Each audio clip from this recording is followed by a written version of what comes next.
huge audience to a meeting of the Hopkinton School Board. We have a full board tonight. Jim O'Brien, Kelsey Wilkilma, Norm Goupel, Rob Nato, myself, Andrea Folsom, Superintendent Mike Flynn, Jody Condon, and Julia Shahadi has joined us. You only have a few more meetings. Julia, you've been with us for 2 years. We've missed your face. Okay, so let's stand for the Pledge of Allegiance. I pledge allegiance to the flag of the United States of America and to the republic for which it stands, one nation, under God, indivisible, with liberty and justice for all. Great. All right, so we have a set of regular meeting minutes and a set of non-public meeting minutes to approve tonight. So is there a motion to approve the set of regular board meeting minutes from our May 3rd, 2022 meeting? So moved. Second. Any discussion? All in favor? Aye. Any opposed? Motion carries. And is there a motion to approve the one set of non-public meeting minutes from May 3rd, 2022? So moved. Second. Any discussion? Seeing none, all in favor? Aye. Any opposed? Great. Motion carries. All right. We haven't heard from you in a little while. Do you have anything deep or broad to share with us? Or even, superficial? Yeah, not really. I think that there have obviously been a lot of upperclassmen events at the high school, especially with graduation being so soon, and those have all been a really big hit. Some traditional stuff like the senior class trip, and then I know prom everybody really enjoyed. I think that last year it was a little awkward with COVID, but things definitely started to feel a bit more normal with that. That was like the first real dance we've had since COVID, and so everybody really did enjoy that. It's a good way to go out of senior year, having something that sort of reminded us of the early years of high school. So I don't know, those things have all been really, really fun and nice. Awesome. Thank you. Board comments? Anything? Not for me. No? No? Just Jim reminded me we need to talk about the Yankees more. We should talk about the Yankees more. Put that on the agenda for next week. No board comment. Well, I have two comments. One, Maple Street School held their year-end performance the other week. It was wonderful. Mr. Levergood held it outside. It was great weather. The kids all did wonderful. So that was really fun to see. And I also wanted to congratulate, we have 2 students going to, and I'm forgetting their names off the top of my head, they're going to the National Young Inventors Program, basically, event. They've made it all the way, which is fantastic. We have one 5th grader and one 2nd grader. They did a blow-up igloo, is what the 2nd grader made, and the 5th grader created a salt spreader. So it's Jacob and Gwen, so I just wanted to wish them good luck in their endeavors. We also shared it on Facebook, so you can see their cool projects there. Nice. So that's my updates. All right, moving right along. We've got some current business. Mr. Flynn, did you want to add anything? Not this time. Great. I will keep chugging through. So part of what we're doing tonight is reviewing our board goals. So at the beginning of the year, we, actually it was back in June, we came up with a series of goals that we wanted to tackle this year, and I just wanted to give an update on those. So I'm just going to go through, I'll read the goal, and I'll let you know where I think we stand. If you guys have anything to add, please jump in. So you'll remember that we had 4 distinct categories. So the first one was academic achievement and performance, and we have these just alphabetically for the most part, so they are in no order of importance. They're all important. So our first goal was the school board will create and implement a board-led curriculum committee. This is complete. We did this in the beginning of the school year, and the committee spent the year really both figuring out its role within the district as more of a macro and board level committee, and did a lot of work specifically around graduation requirements. Was something that it really dug into. We currently have a 24 credit model, and so we were looking at a few other options to make sure that we are supporting all students no matter what their path after high school looks like.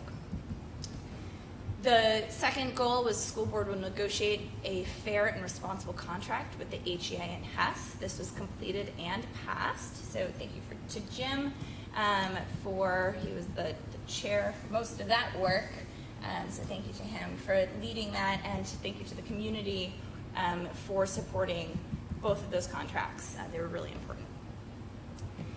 The second bucket is facilities. Is there anything to add on those two? No? Okay, I'm gonna keep going.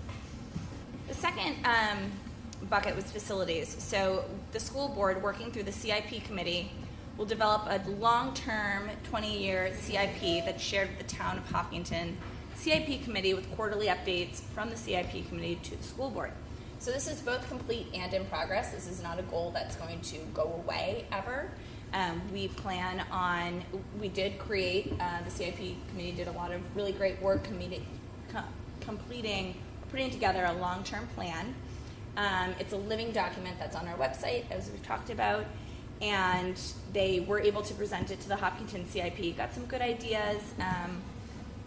Our plan looks different than the town's plan because, we just have different facilities, different things that we need to focus on. But I think that was a real success. I know that the CIP committee is going to continue meeting with the Hopkinton CIP, and they are also looking at additional CIP formats that will both allow for the internal details that we need as a board to make decisions, but also be able to provide a more accessible, or the KISS model view for the public, so it's really accessible. Dulcie, did you have anything you wanted to add to that? Nope. Nope, that's it. Yep. Okay. The second goal is the school board, working through the building committee, will wrap up the current building project with a final presentation to the school board upon completion. So thank you to Norm for the majority of this work. I'm happy to report yet again that this is complete. The building project is complete. I know we're finishing, the last little bits on the punch list, but we're going to consider it complete. We did have an initial presentation at the 2022 school district meeting, which was wonderful, and I know that in this fall, we will get a final presentation with a financial summary of the project as well as photos, so that we have this for our records. Was there anything you want to add to that one? Yeah, we're going to probably have BPS here and recognize them along with Gordon and H.L. Turner and of course Jay. Great. Just that's our thanks. We'll wrap it up with a bow. Thank you for all your work with that. Yeah, that was a beast. All right, moving on.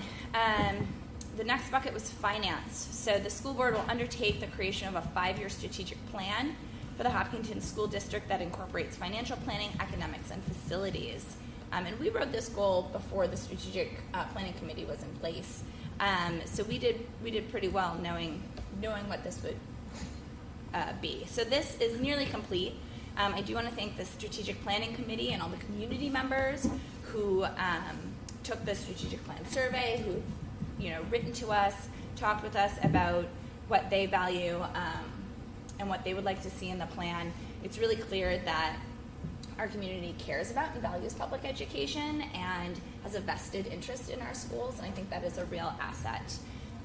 So even though we might have different ideas on how we should tackle the issues, it's great that we are all working together towards the betterment of our school district and our kids.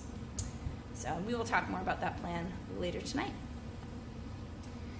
The second goal was the school board working through the finance committee and in conjunction with the superintendent will implement an improved timeline for the creation of the annual school budget.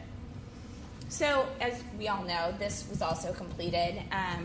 We moved the budget timeline up so that the process now starts much earlier.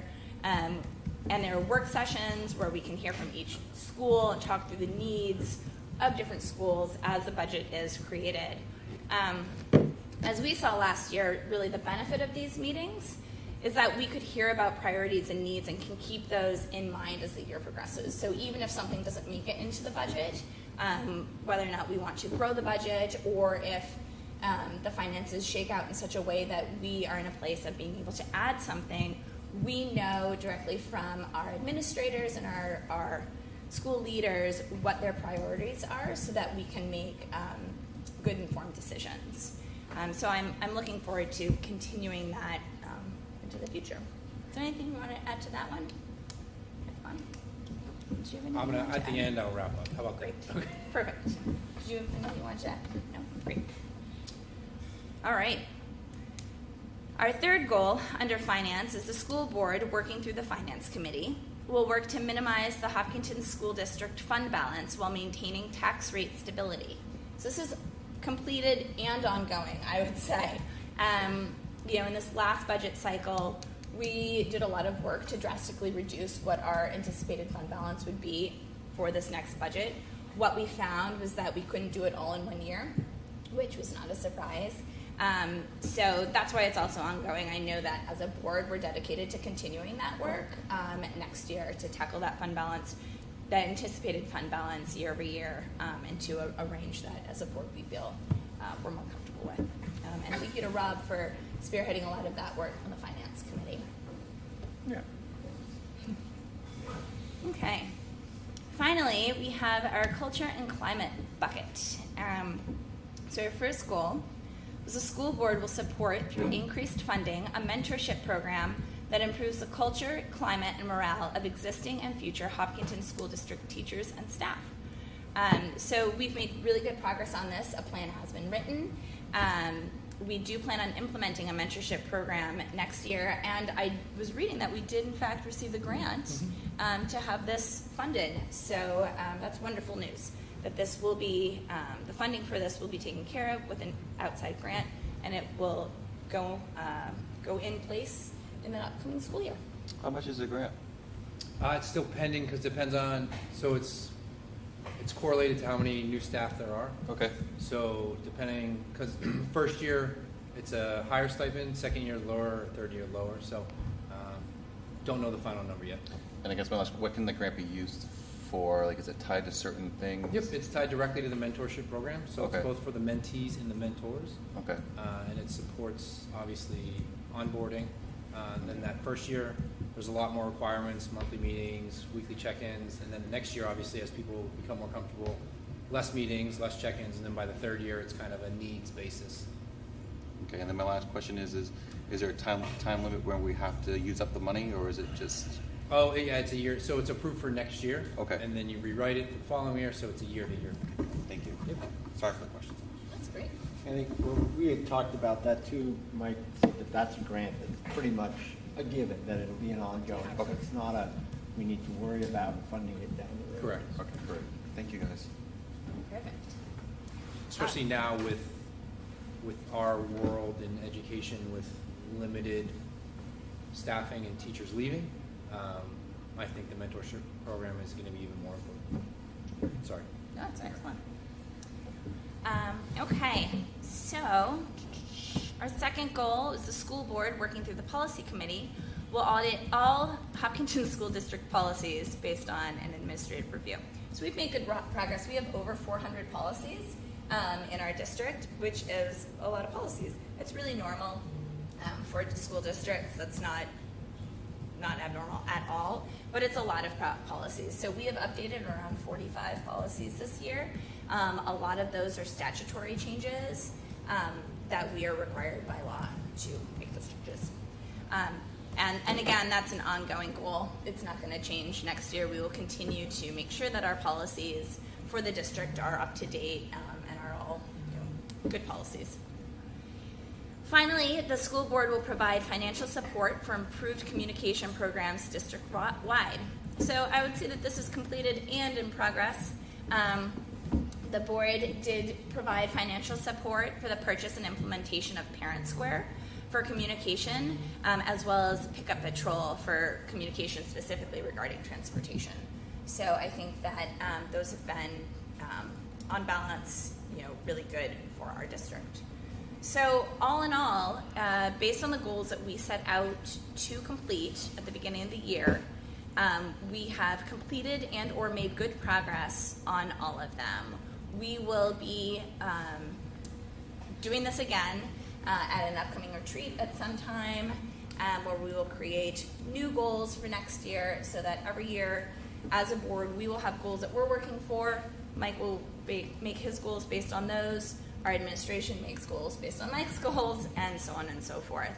And next year, we will also be able to make our goals based on the strategic plan, which will be great. So yeah, are there any other questions or comments? Anything you guys wanted to add about our goals? Just wanted to throw out there that when we met June last year, I wasn't even on board yet. We talked about establishing goals, and it was a new practice for this board. And we started, I mean, we were way out here with everything on the list. You guys did a great job. We've been calling them buckets all year, narrowing down the buckets, but it really helps us at the SAU, at the building level, streamline our work to make sure we're hitting those things. You know, I made in the board notes, I made kind of a joke of how awesome you were, but it's not normal for a board to hit the amount of goals that you hit. And we made sure that we were going down the list, directing the work towards the goals, right? Not veering off. It's very easy in our profession to veer off and squirrel moments or however. You did a great job of continuing to bring the focus back at our weekly meetings.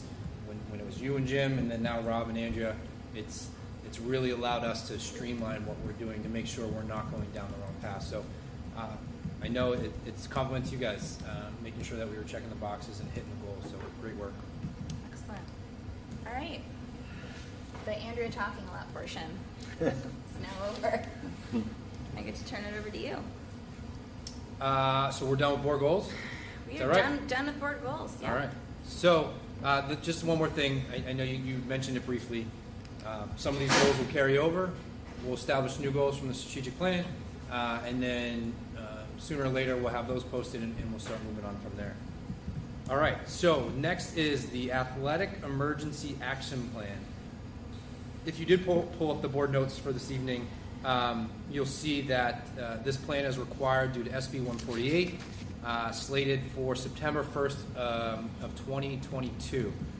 It requires all school districts to establish an EAP, Emergency Action Plan, to address the response of life-threatening sports injuries at our events that are held on campuses. The New Hampshire Athletic Directors Association provided workshops for Mr. Meserve throughout the year. All athletic directors, right? You get a bookmark of what it looks like, then you start to address it as a Hopkinton plan. It's been vetted by myself, the SAU, Mr. Kelly, school nurse, Chief Yale, Nate Martell of the Hopkinton Fire Department. So it's gone through all the right channels.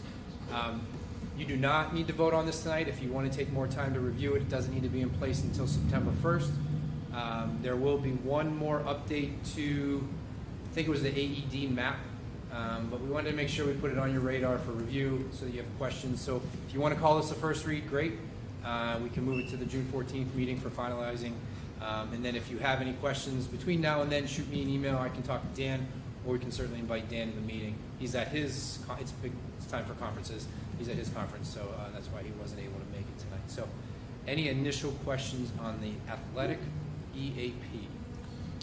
Have we had anything like this before, or is this brand new? This is new. So the state had always required an EOP, so that's Emergency Operation Plan District. Now there is more specific. So in the EOP there was addressing something, but now with that it's more specific to those events that are held on campuses. I bumped into him. I just had one quick question for him. I was happy with his response that the school district has its coaches doing heads up, some type of concussion protocol. Yeah, that's great. As a coach for many years, it was the one thing that we had to do, and also with Safe Sport, which they also do something along the lines of. So that was the first thing I didn't see in there, but then when he told me every coach had that, it made me feel really great because, as you know, practices, kids can get hit. You don't have the trainer there per se, and concussion can really be dangerous. So I was happy to hear that. I would compliment Dan that our athletic onboarding, it's new for me this year, the training he does with our coaches it's definitely higher than normal. And we also talked about first aid and first aid, help me, CPR, CPR. thank you. Yeah. All that. So he does a great job, and he actually evaluates them and reviews it with them, so he does a very good job. It's not just volunteer. He does a very good job with them. This is also why we try to have assistant coaches, right? So that if something does happen, there's an additional adult Yep. on hand. Yep. There's a note on page 17 that is, I think, a note to Dan about formatting. That. It's way above his. Yep. Okay. Yep. It's great. It's wonderful. But it should probably be deleted for All right. And this plan also relates to policy JLCJA, which we Yeah. created and passed in December, which sets out the emergency plan for sports-related injuries and additional protocols for athletics participation, and that was a newly required policy. So here's the plan. Yes. Just in terms of, procedures, when you talk about concussions, Dan also does baseline testing with every athlete.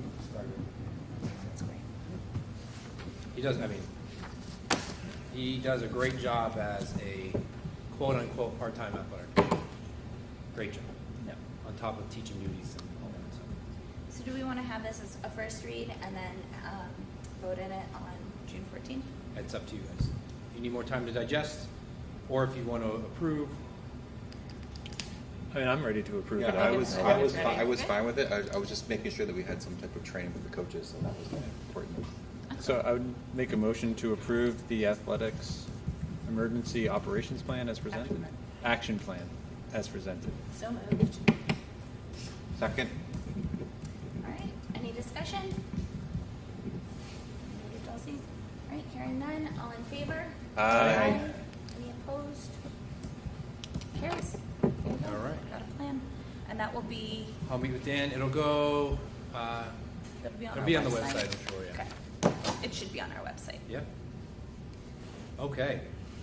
So, next topic is Director of Facilities, which is another exciting time for discussion. It's been a long time. We brought this up October when we first started our budget work sessions, and at that time I really spoke to you guys, and the administration spoke to you guys about how the structure that Hopkinton's had in place isn't really ever been a director of facilities. It was really more a manager, a property manager, meaning sometimes you come in, you get a punch list, you walk through it with Michelle, whatever it may be. Michelle was still managing the facility, again, I'll call it facilities manager, right? Not a lot of what a director of facilities would do, and we'll talk about that in a second. It's just a much larger skill. They're an administrator. Like I said, I think I made the comment in October. When they walk in a building, they are literally looking at everything that's wrong, right? And trying to be proactive, CIP, all those types of things. So through the restructure and the reorganization, you guys said to Michelle and I that we need to, if we want this, we need to figure out how within what we got, right? No more money, nothing going outside. It's more about looking from what's within. And throughout the year, the reorg and how it's come about is really with Michelle. We've talked about this repeatedly. The BA has basically been the facilities director for forever, for 18 years since she's been here. So we worked with Michelle in some local areas in regards to outreach on what's available, because it's a niche position. And we also talked about the quality of the candidate. So I know Jim's here. I'm going to sing his praise in a second, but I can't be more excited to introduce Jim. I'm going to read a little bit of what he's done, and you'll get to know the difference of what Jim has done and what he does, and what the difference in the position is. So Jim currently actually resides here in Hopkinton. We're very fortunate. And he's been in New Hampshire since 2001. He has a freshman daughter. And he also enjoys hiking and disc golfing. But more specifically, he's been with Airmark for 25 years. So I don't know if Airmark rings a bell, but they do large-scale work. And of his time, he's spent in 4 different districts, but more specifically, the 3 districts in New Hampshire he's worked in have been Manchester, Hudson, and most recently, he's been the facilities director for Oyster River. He presently manages a full operation and maintenance program, directs a team of 21 custodians, 2 groundsmen, 2 general maintenance workers, 1 admin assistant, and a custodial manager. He also manages all contracts. He solicits all contractors in HVAC, plumbing, electrical, landscaping, plowing, the synthetic turfs that they have, all the waste removal, the roofs, the general repairs, all generators, and then the IPM, which is the integrated pest management, as well as the wells and the septic systems. Last is he is in charge of all fire and safety related systems. He also manages all of the financing and planning for all those districts at the time. He writes and manages all the facility department budgets, the CIP, which is roughly $900,000 a year for them. Very nice, right? As well as they have a specific facility strategic plan. Some of his major accomplishments over the past years would be the projects that he managed for the interior and exterior renovations in both in-house labor, which anytime you can do that, obviously you're saving money.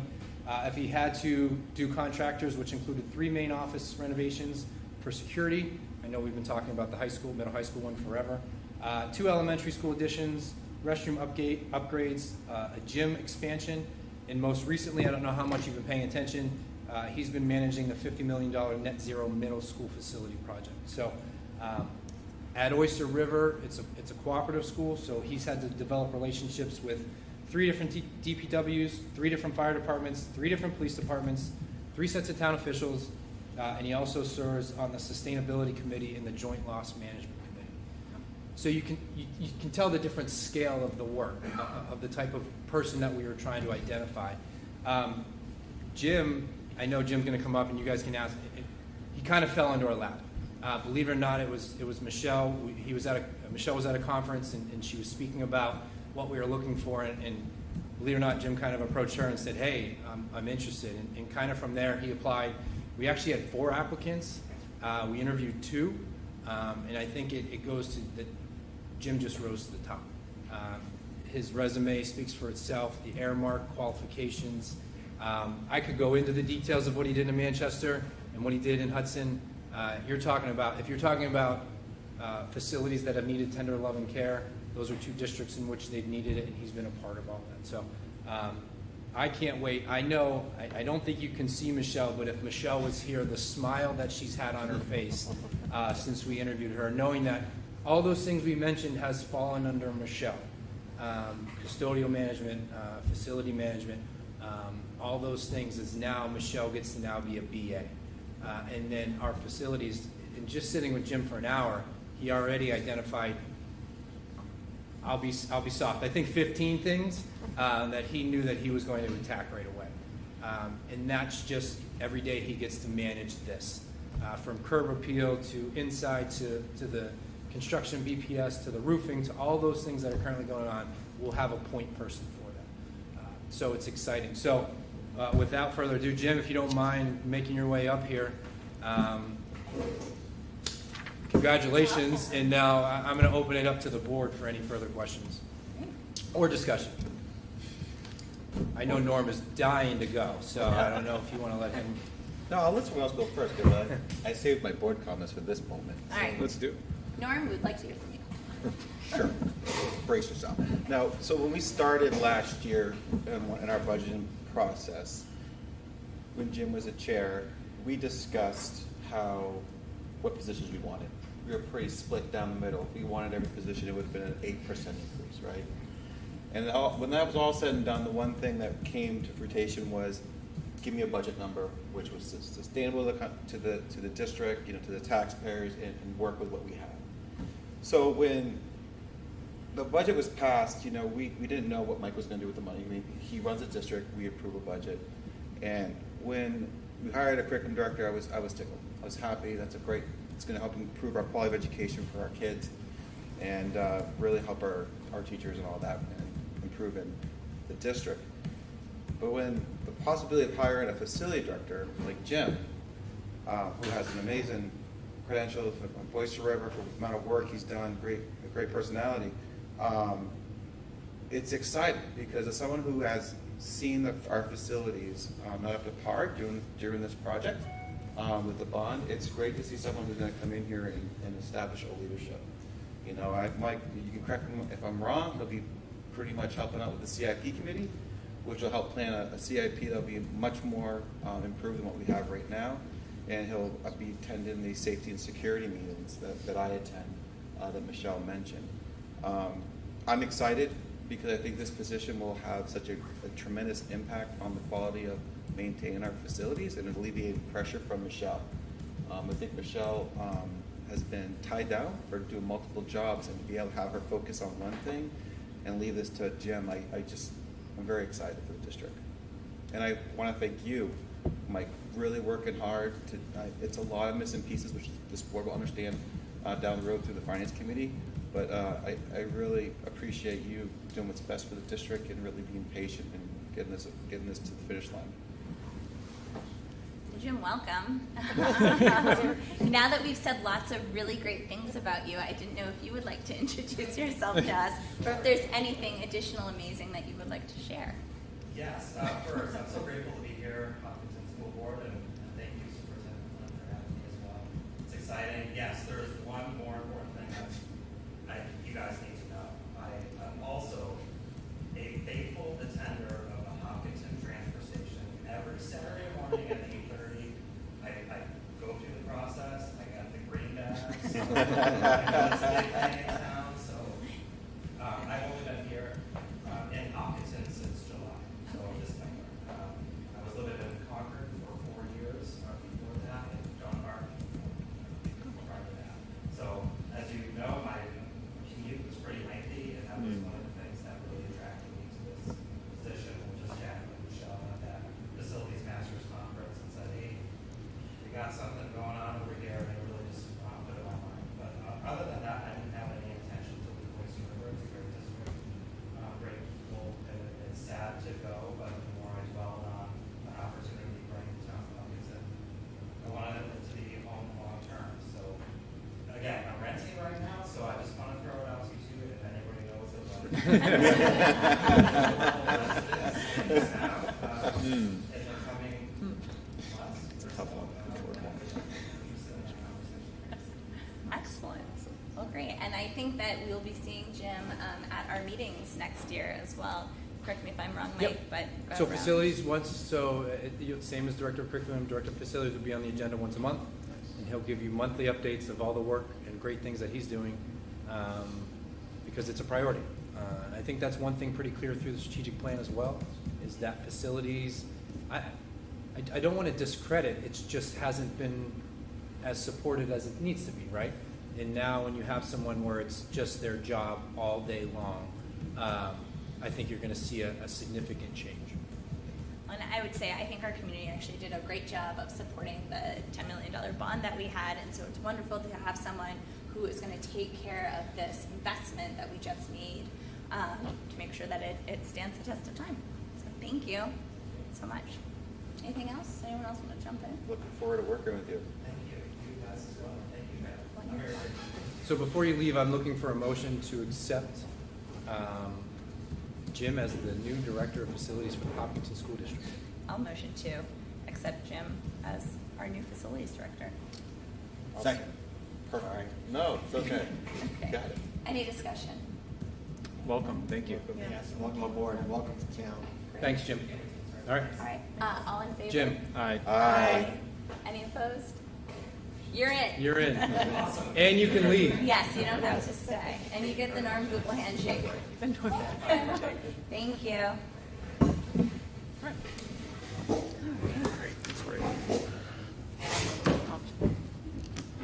Okay. So are we going to, are we adding a piece right in here? We're going to talk strategic plan right now? So that changed since you printed it out. So we are, next is strategic plan. Strategic plan. Okay. So, we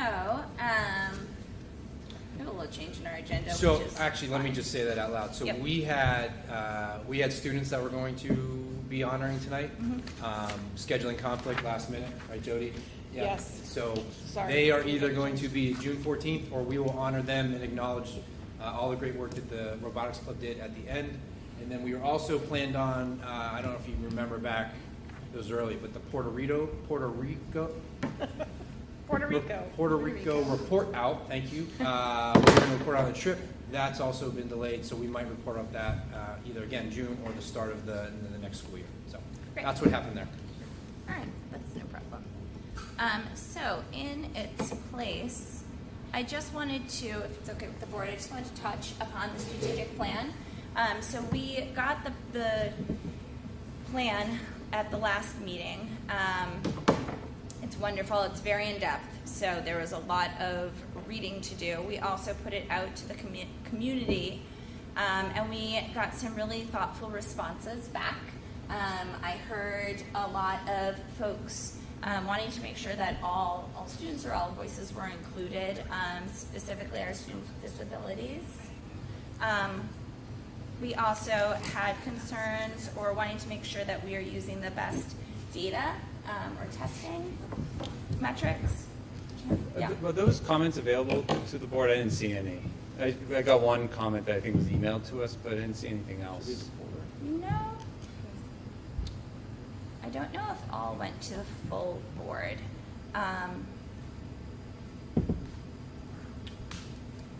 They were not shared with the full board, so these were comments that I received. So I did not pass them on to everyone. Okay. But they were also shared with the strategic, with Did- Rick. Rick sent him along. Did you? I did not get any. I wonder if he did not. And Dulcie didn't either, so. Is that something we can just compile and Yeah. add? That'd be great. And we had, I think, 3. Okay, so it wasn't a ton. Yep. but- So you saw one, and then I thought Rick forwarded to the whole board. Okay. Two more. I'm sorry to cut you off. Pardon me? I said, I'm sorry I cut you No, off. no, it's totally fine. But that would be why. So one of them was about wanting to make sure that our students with disabilities are represented in our plan. We also had one just wanting to make sure that we include an appropriate amount of data, specifically testing data. And then we had a third that was concerned about the financial implications of the strategic plan. So I wanted to discuss that. I know that another thing you'll notice is that we've decided to change the format of the plan. I know, and this can really be a discussion. This is not like an Andrea decision at all. But as a board, we are here to support our kids, but primarily through academics. We are an academic institution, and are wanting to make sure that the students learn what they need to learn to become functional adults. And as it was initially written, we had student wellness as the top bucket, and it has been reorganized so that it's just alphabetical to indicate that all buckets are of equal importance. And I guess this is more of a question of how that fits for you guys. That was a change that I noticed when we received the updated draft. That's an open question. Well, I'll start. I mean, I think that it makes sense that they all have parents. For me, everything has to be in sync. The facilities need to be maintained. Safety and security needs to be in place. Kids need to be in a good place. Teachers need to be supported. Curriculum needs to. All of that needs to happen in order for us to do what we do every day. So, to put one above the other, I think is out of sync. And we are an academic institution. That's the end goal. So, but curriculum instruction can't happen unless those other things are there as well.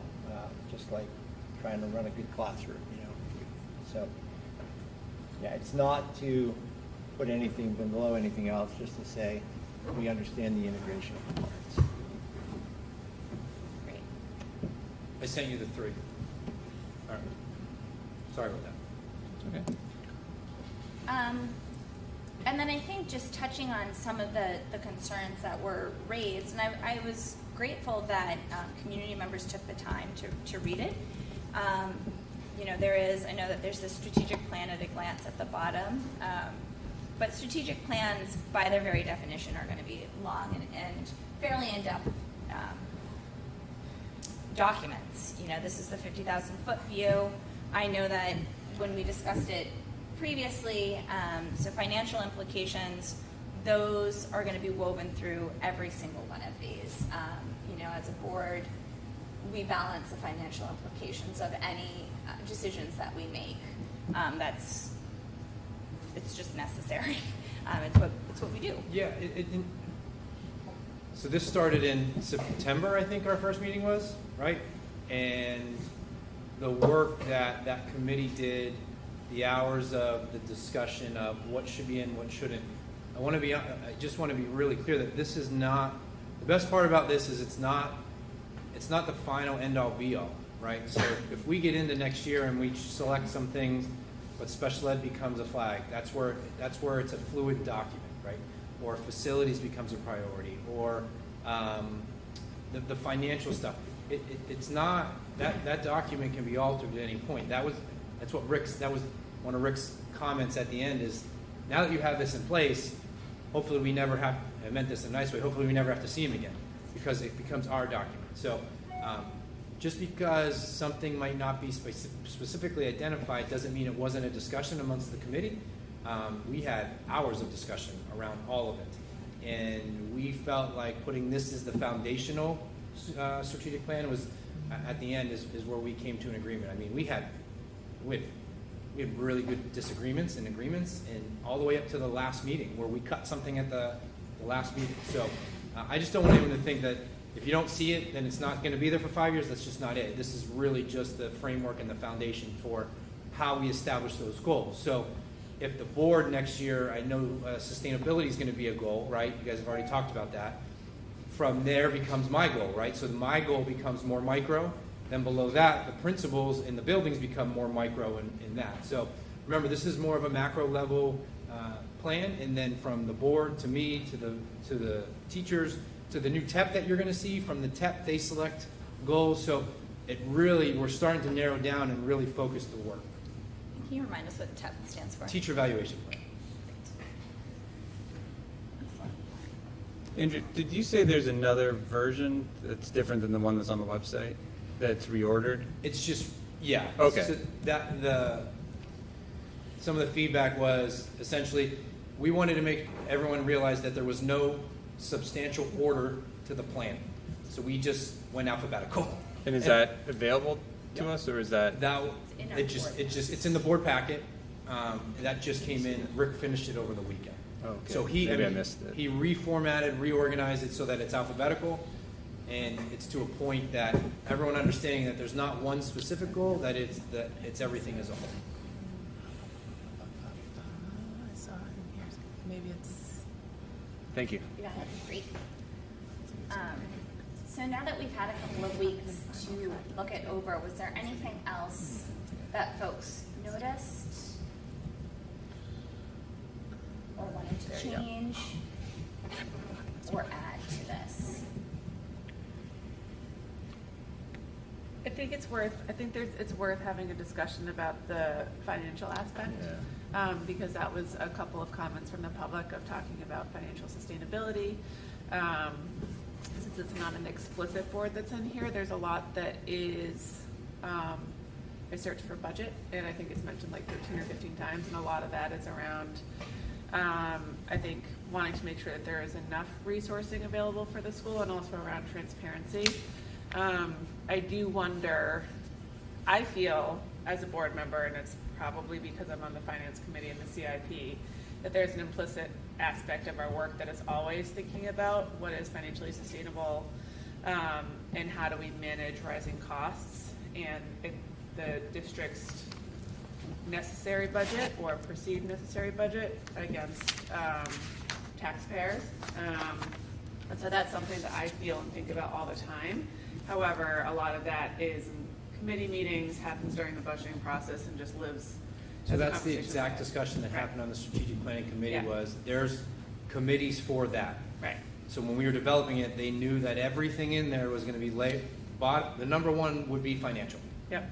So at the end, the committee decided that finance, I mean, we talked about it being its own standalone, but they said everything we do within here is going to be either through committee. I mean, correct me if I'm wrong, but that was at the end of the day is they felt that these other things were a fallout or a part of it. Everything was going to be discussed around finance.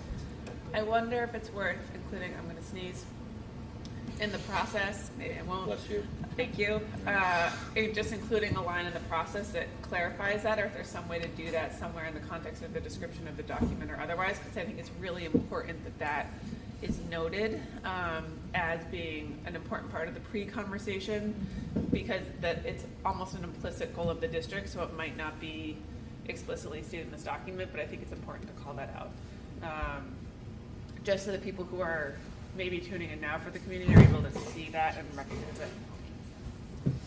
If I can build on that, because I agree with Dulcie, and I just wonder, like as a board, so this is going to be our plan that we're approving. I mean, the committee did its work, so I wonder if we want to make, have a statement or something at the beginning, sort of as a preface to the plan that incorporates, I think, financial realities, what the board's concerned about.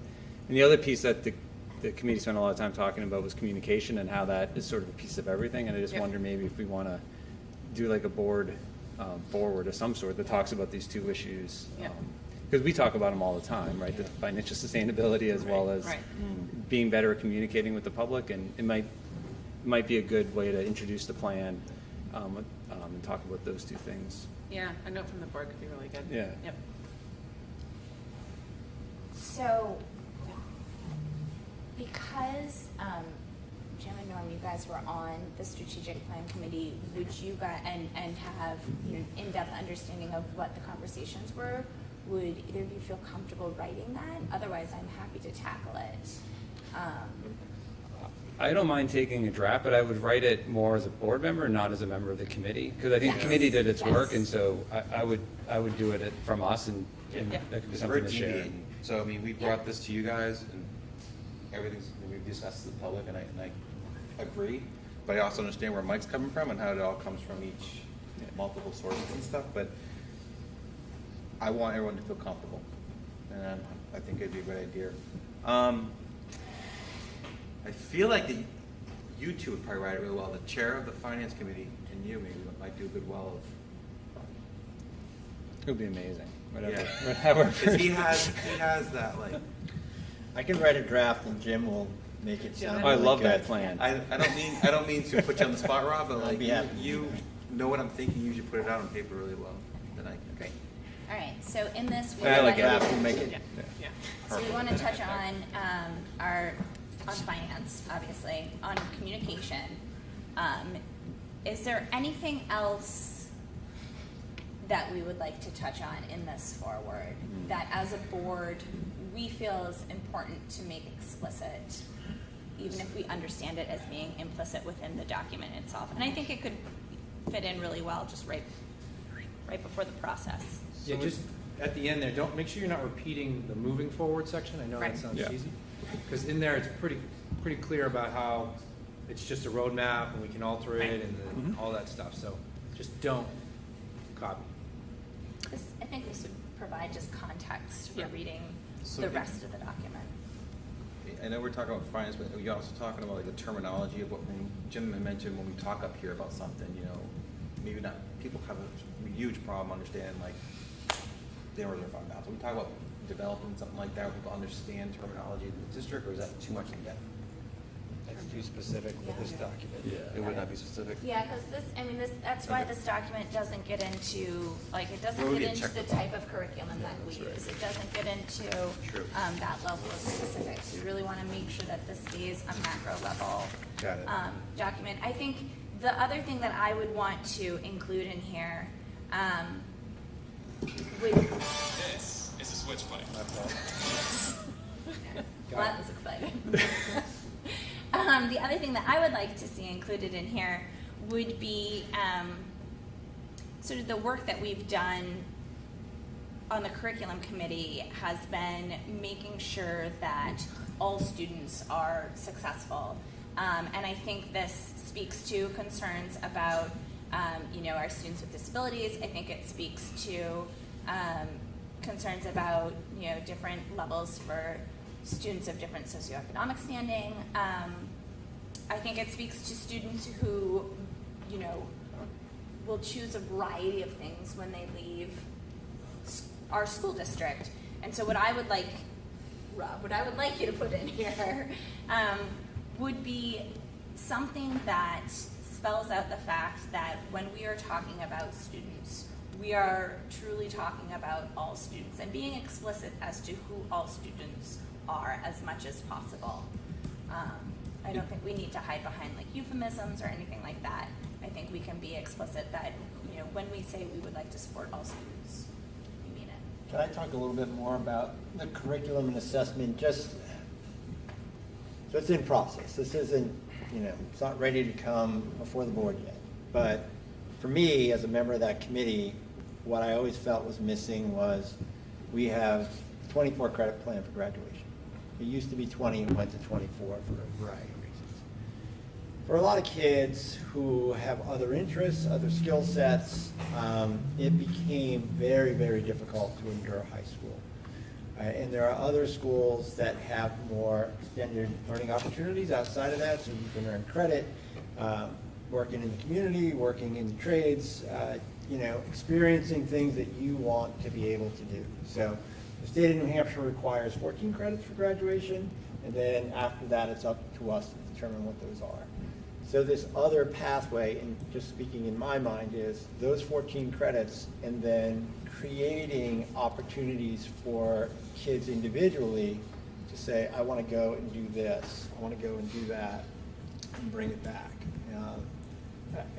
It's, to me, a small population, but it's a really important population. And it's also going to speak to a little bit of what's going on in the online learning world as well, because I think that's a transition that at some point, we're going to be more integrated than we are now. So I guess that just gives the background context to the whole student. Yeah, that was something we did not finalize, Jim. We had a public hearing about the graduation credits. It never left. It went nowhere. It went to policy committee. Oh, did it? Policy committee Okay. passed it to the curriculum and assessment committee. Okay, but before you guys were on the board, it was something that was Yep, a public so hearing and it's been something. didn't go anywhere until now, I guess. Folks are interested in. Perfect. Andrew, the ones that you had mentioned about students being all levels, is that in reference to the feedback we got from the community, or is that more? I think that it will help address some of the concerns that we received from the community. Good. And then just as a board member, I think it's really important. I think Rick replied to it, but I just want to make sure that we're listening to everyone in the community and doing our best. Did you want to jump in? Yes, the last thing, because this caught me at our last meeting / when I was reading this, in the moving forward section that you just referred to, Mike, Yep. the last bullet is May / June 2023 process begins again. That's slightly confusing for my brain specifically because it makes me think that the entire plan is starting again. So maybe if we can just change it to be annual goal setting process begins again. Sure. No one else could have that problem. But it's happened to me twice and I've read the document 3 times, so. Yep. Oh, so process of goal setting begins again. It's right here. So it says process begins again. So Yeah. instead it can say process of goal setting begins again. So I guess as a board then we have a couple of options. So we can move forward with this evening prior to writing our forward, or we can kick this one more meeting, have our forward, have it be one document. We can, We're going to the bitter end, we Mike. can kick it one more time. All right, are That's you guys fine. comfortable with that? Great, thanks for letting me Yeah. Great. yammer on. Okay. Does anyone else have anything? It's really exciting. Great, yeah, I agree. All right, Okay, so we are at our final renomination section of the year, which is exciting. Those are in the support packet for custodial and non-union renominations, as presented. great. If there are any general questions, we can ask them here. If we have any specific questions, we'll need to go into non-public for that. I have a general question. For the non-union nominations, are those people who choose not to be in the union or they are not in positions that can be covered by the union? Correct, they're not in a bargaining unit. Great. Yeah. Whether there's not enough of them, whether they never formed, that's pretty standard in a lot of districts. Cool. Great. And so do we need to make 2 motions then for these? Since there is both a Teamsters nomination as well as a non-union? It's the better move, yeah. Yep, okay. Great. So I'm going to go ahead and make a motion to approve the 2022-2023 non-union nominations as presented. Second. Any discussion? Okay, hearing none. All in favor? Aye. Any opposed? Motion carries. All right, similarly, I'm going to make a motion to approve the 2022-2023 Teamster nominations as presented. Second. Okay, any discussion? Seeing none. All in favor? Aye. Any opposed? Motion carries. Thank you. Thank you to our non-union and our custodial staff. We literally couldn't do it without you. These are good people. All right. Next up, do you have anything to add, Mr. Flynn? No, we're on to We're on a finance. roll tonight. Yes. Mr. Nato, Okay. it's your turn to talk. So there should be minutes in the, public They're in the section. support materials for public. Yep. Yeah, so I think we should point that out Yeah. for the record. So Jody's done a great job. We're shifting. So any committee meeting, until we reorganize our website, I know some people have mentioned not being able to find it or them being locked or unlocked. So every committee meeting, the minutes after those meetings, so any meeting between the 3rd and now, those minutes will be put into the general documents for the public. All right? So I'm just going to sort of walk through that meeting. There's a few things in there that I definitely think we should discuss where we want to go. So the first up was just the general, purpose of meetings. When Jim started Finance Committee, when I first came on the board, a lot of it was educational. And I think now we're more at a point where it's informational and giving direction to the superintendent, which is great. The food service piece, there's some discussion about what we need to do with our tuition because we have, Mike, you can hop in here. So we have preschool that we are legally bound to do, but we also have people that partake in preschool for a fee. And we are a little bit, where are we in the context of both private and other offerings and whether or not that fee should change. So Michelle is looking at those numbers.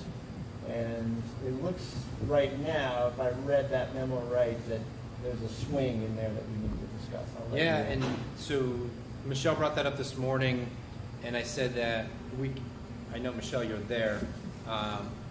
We can bring it up for discussion, but I think it goes to finance again for one more now that we have the actual numbers. Okay. Before it was just arbitrary, right? Right. Now we've collected the data around what privates are charging. And I think finance needs to make a recommendation for the board. So I think the topic that I need some feedback, the finance committee needs feedback is, do we want kids that are coming into preschool to pay all of the costs that we can associate with that? Or is it somehow proportional? As best as we can get those metrics. So in other words, if we figure out that it costs, $3,000 a year, and people are paying $2,650 in tuition, should that move to $3,000? That's what I was trying to ask Michelle to do, and then also we'll look at rates that are out there. So feedback would be welcome in terms of what we should be doing and where our responsibilities lie. Do you want a thought?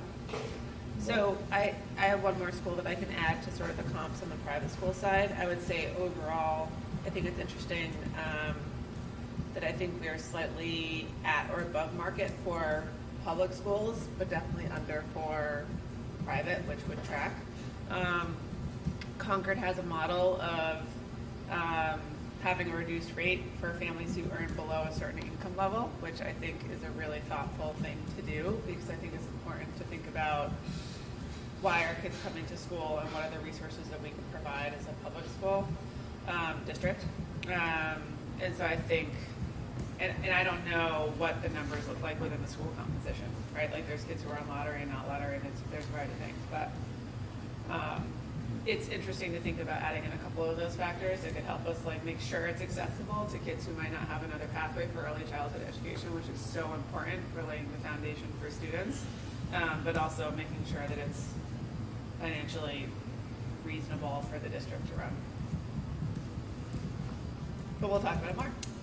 Yeah, I mean, I guess my thinking is that balance of being careful that we're providing an opportunity, but not necessarily subsidizing something that we're not mandated to do.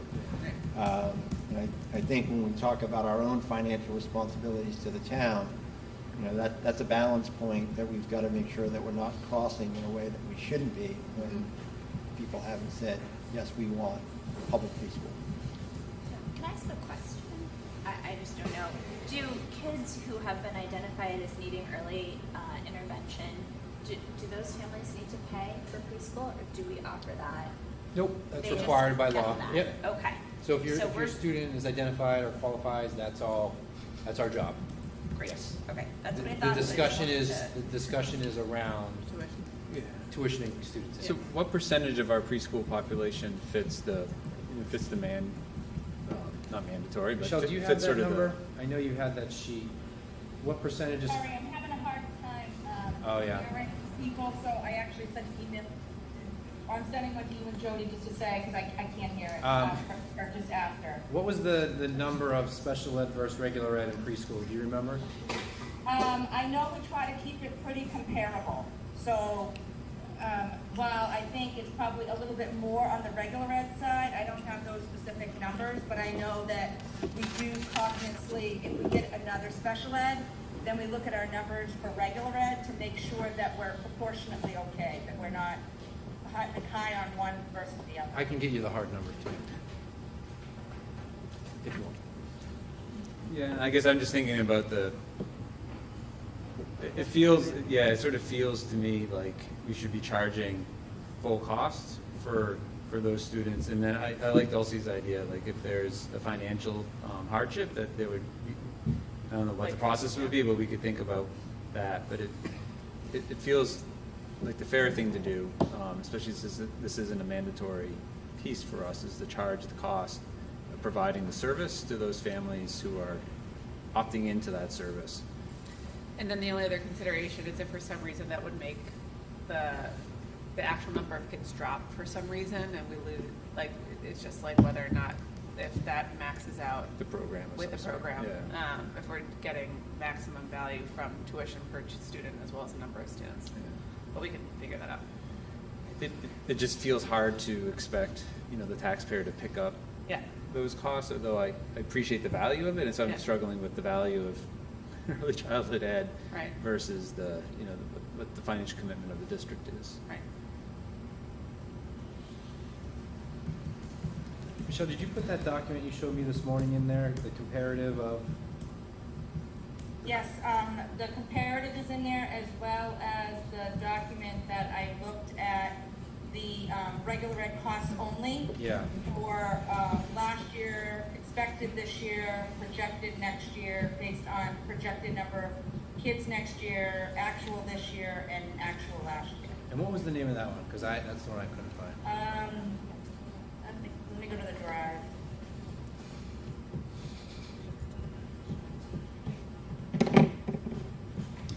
So what more do you guys need from us?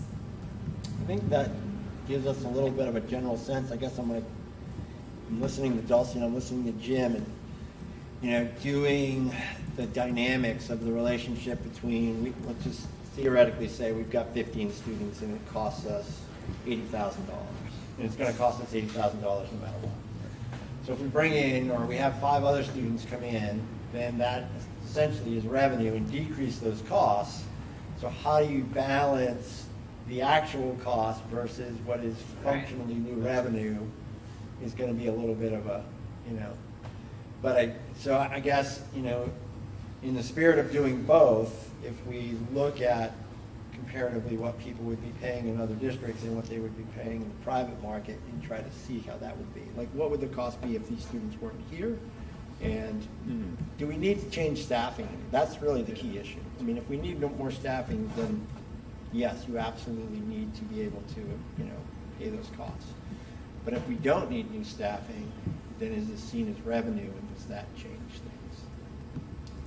I would also be interested to know what the data is, and I mean, it doesn't have to come to the board, just something for you guys to perhaps consider is the amount or percentage of families that are unable to pay for preschool at the currently set rate, because I do know that every year there are families that aren't able to pay the amount even as it stands, and so that might be helpful information to consider as well.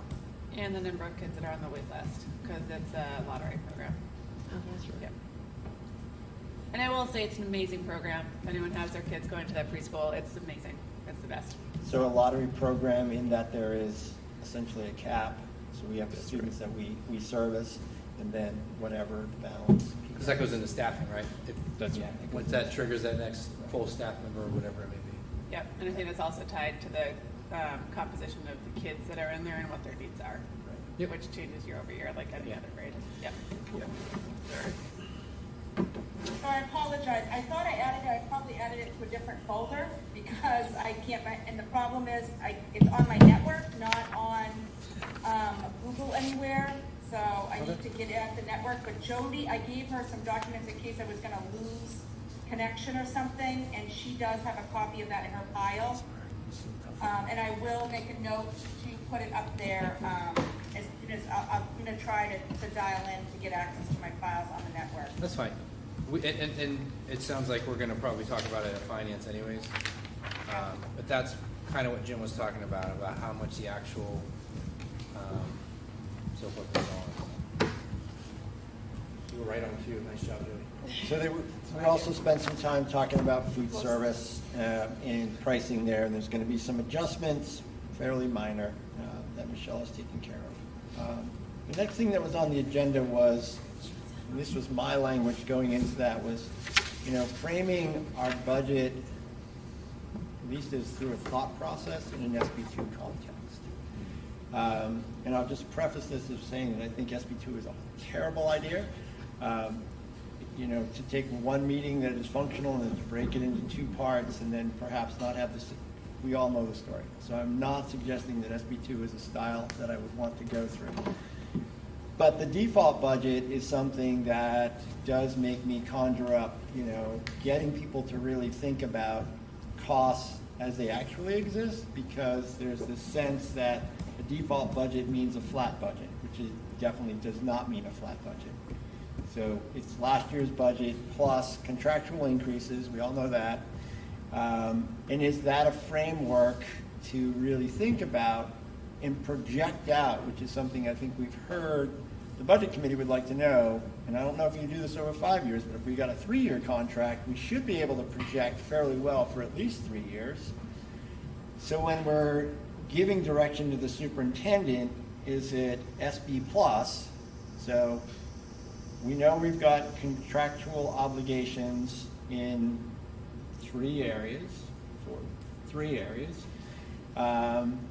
And then if there's going to be increases, let's articulate that clearly where they are. So if that's energy or if that's in transportation, we should be able to do that. And then if there's any growth, that becomes another matter. So, different positions that might be necessary. The other thing that I would throw on the table, and as I understand it, Mike can help me, this is what they do, our administrators don't have or from a budgeting perspective, we don't have a 3-year view for administrators. In Concord, they do have that. So they go forward, they know what their salary increases or what that pool of money will look like over time and as it's distributed through from the superintendent. I would contend that it might be in our best interest to say, these are our administrative salary costs. Let's think about what we think would be fair and equitable moving forward in a 3-year and make that part of the process as well. And when you say that, remember, we're talking about what you just renominated, all the non-union staff, right? So that's your forecast. So that is our administrative assistants, that is some of our student support services, so anyone that's not in a collective bargaining unit. And this would be to forecast out years, like what increases may look like, and I think, which I think is great, but I think as we frame that or message it, I think the danger is that number is what the community looks at, but what we're really saying is this is a base from which our budget will be built, rather than this is what we think is adequate or what we think is needed, because it's not quite the same thing. It's really a basic budget, and so when we talk to the community about it, it's not. I just want to be sure this isn't set in stone. This isn't anything the decisions have been made around. This isn't like 3 years from now. This is unlikely to be the number you're going to see when you go to school district meeting. If it's a planning purposes, I think it's fine. But I think it's just really how we talk about that number and what we're couching it as, because I just don't want people to get confused when they look at a planning document and see a number and then see a board coming forward with a number that's going to be different. People are going to have questions of why we didn't stick to the plan. So plan expenses, Jim, but we don't know if we're going to have a shortage of revenue in the next couple of years. It might go down where the impact of the taxes might go up potentially.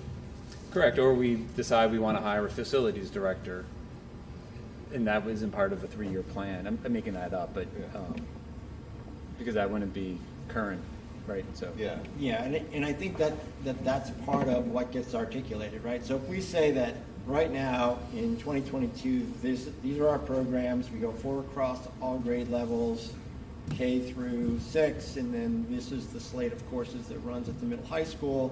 That's what we're comfortable with.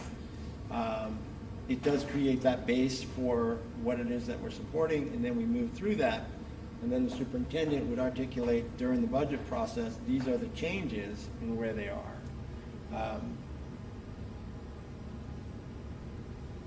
Does that make?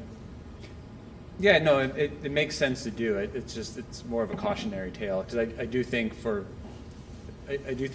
people who don't follow the budget process, like it may seem confusing over time that we're putting together a planning document with numbers that then doesn't correlate to the budgets the board may be recommending for passage. Either higher or lower than that planning document doesn't always mean it's higher. It could be a lower number as well. Right. And the real basis of that discussion was trying to improve what we did this year, right? We did a great job of this year, but at the same time, trying to tell people, the goal next year, and maybe not. It does come, and I like your point. It's people that follow along the whole time get it. People that at the end show up and are wondering where it came from. So it was really just trying to add another layer of information on what we said at district meeting. Like, here are the things that non-negotiable, right? Teacher's contract, non-negotiable. Benefits, all that stuff, non-negotiable. So those are going to be in your cost. So it's really trying to find those lanes of where the other stuff tends to fall. I think it would be really helpful for the budget committee, who's been asking, and for the town, because I think last time we met with the select board, we talked about, some years there's going to be large investments for the district, in which the town would then think about how their budget process would work, and vice versa. And so if we have something like this, at least that could help some of the joint conversations as the town we're having about what's anticipated, what's going to be rising in certain years. So if nothing else, for that, it would be really helpful. Yeah, and, to kind of go back to the SB2 piece, is that flat doesn't exist in a world of contracts, in the world of inflation. That's just not realistic. So it just sort of spells that out in terms of how time marches on and the things we've agreed to. I think I'd probably stay away from the SB2 language moving forward, because I had some people confused about it, but I think, if you did have some kind of planning document, to Jim's point, kind of putting a preamble to it, that this is a base budget or the non-negotiable budget, that we use as a planning document, but it's not set in stone, blah, blah, blah.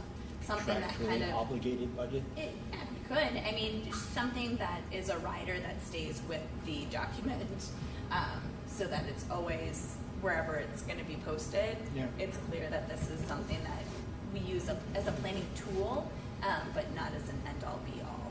But I think it's great. I think the more planning that we can do, and the easier it is for the public to understand, kind of to Mike's point, at any point in the cycle, the better. This year was a lot of retraining. From my process was different than what had been done before, so there was a lot of time and effort that went into discussing why we're doing things the way we are. Now the process next year, we're starting out, well, you guys all know what's going to happen in October. You all know what's going to happen. So now the next layer is, and I said it to the town committee, I explained to them that they see a lot of the same documents, but next year you're going to see different documents because we're going to improve that process.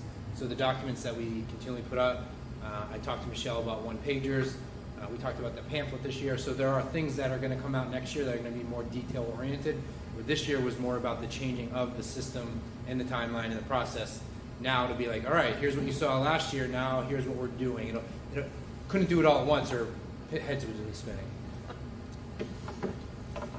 The other thing is I think you're putting that together. So there's the contractually obligated like personnel costs, which we just signed the contract, so we understand like what the what merit will look like from year to year. But some of the costs, like health insurance, like we know we're contractually obligated to do to pay for a certain percentage of health insurance costs. And I guess as you're putting together the planning tool, I guess my 2 cents would be to very conservatively plan for those. So take the highest rate over the last 3 or 4 years that insurance has come in on and plug those in for the out years.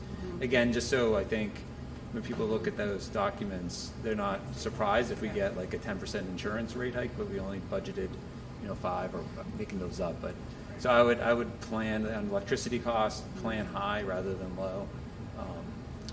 So we're getting kind of not the worst case scenario, but there's. Is retirement a set percentage, or is that always increasing year after year? Every 2 years. I know it's every 2 years, but is it a set percentage, or is that percentage increase a little bit fluctuate? So kind of do the same thing that Jim was saying. Look the last 4 years or 2 years, and put the higher number in there, because that's a big number. Any other discussion on that? So the next thing we talked about was tracking employment costs. So we've talked a lot about. No, you skipped one. I did? What did I skip? Programmatic. Oh, programmatic.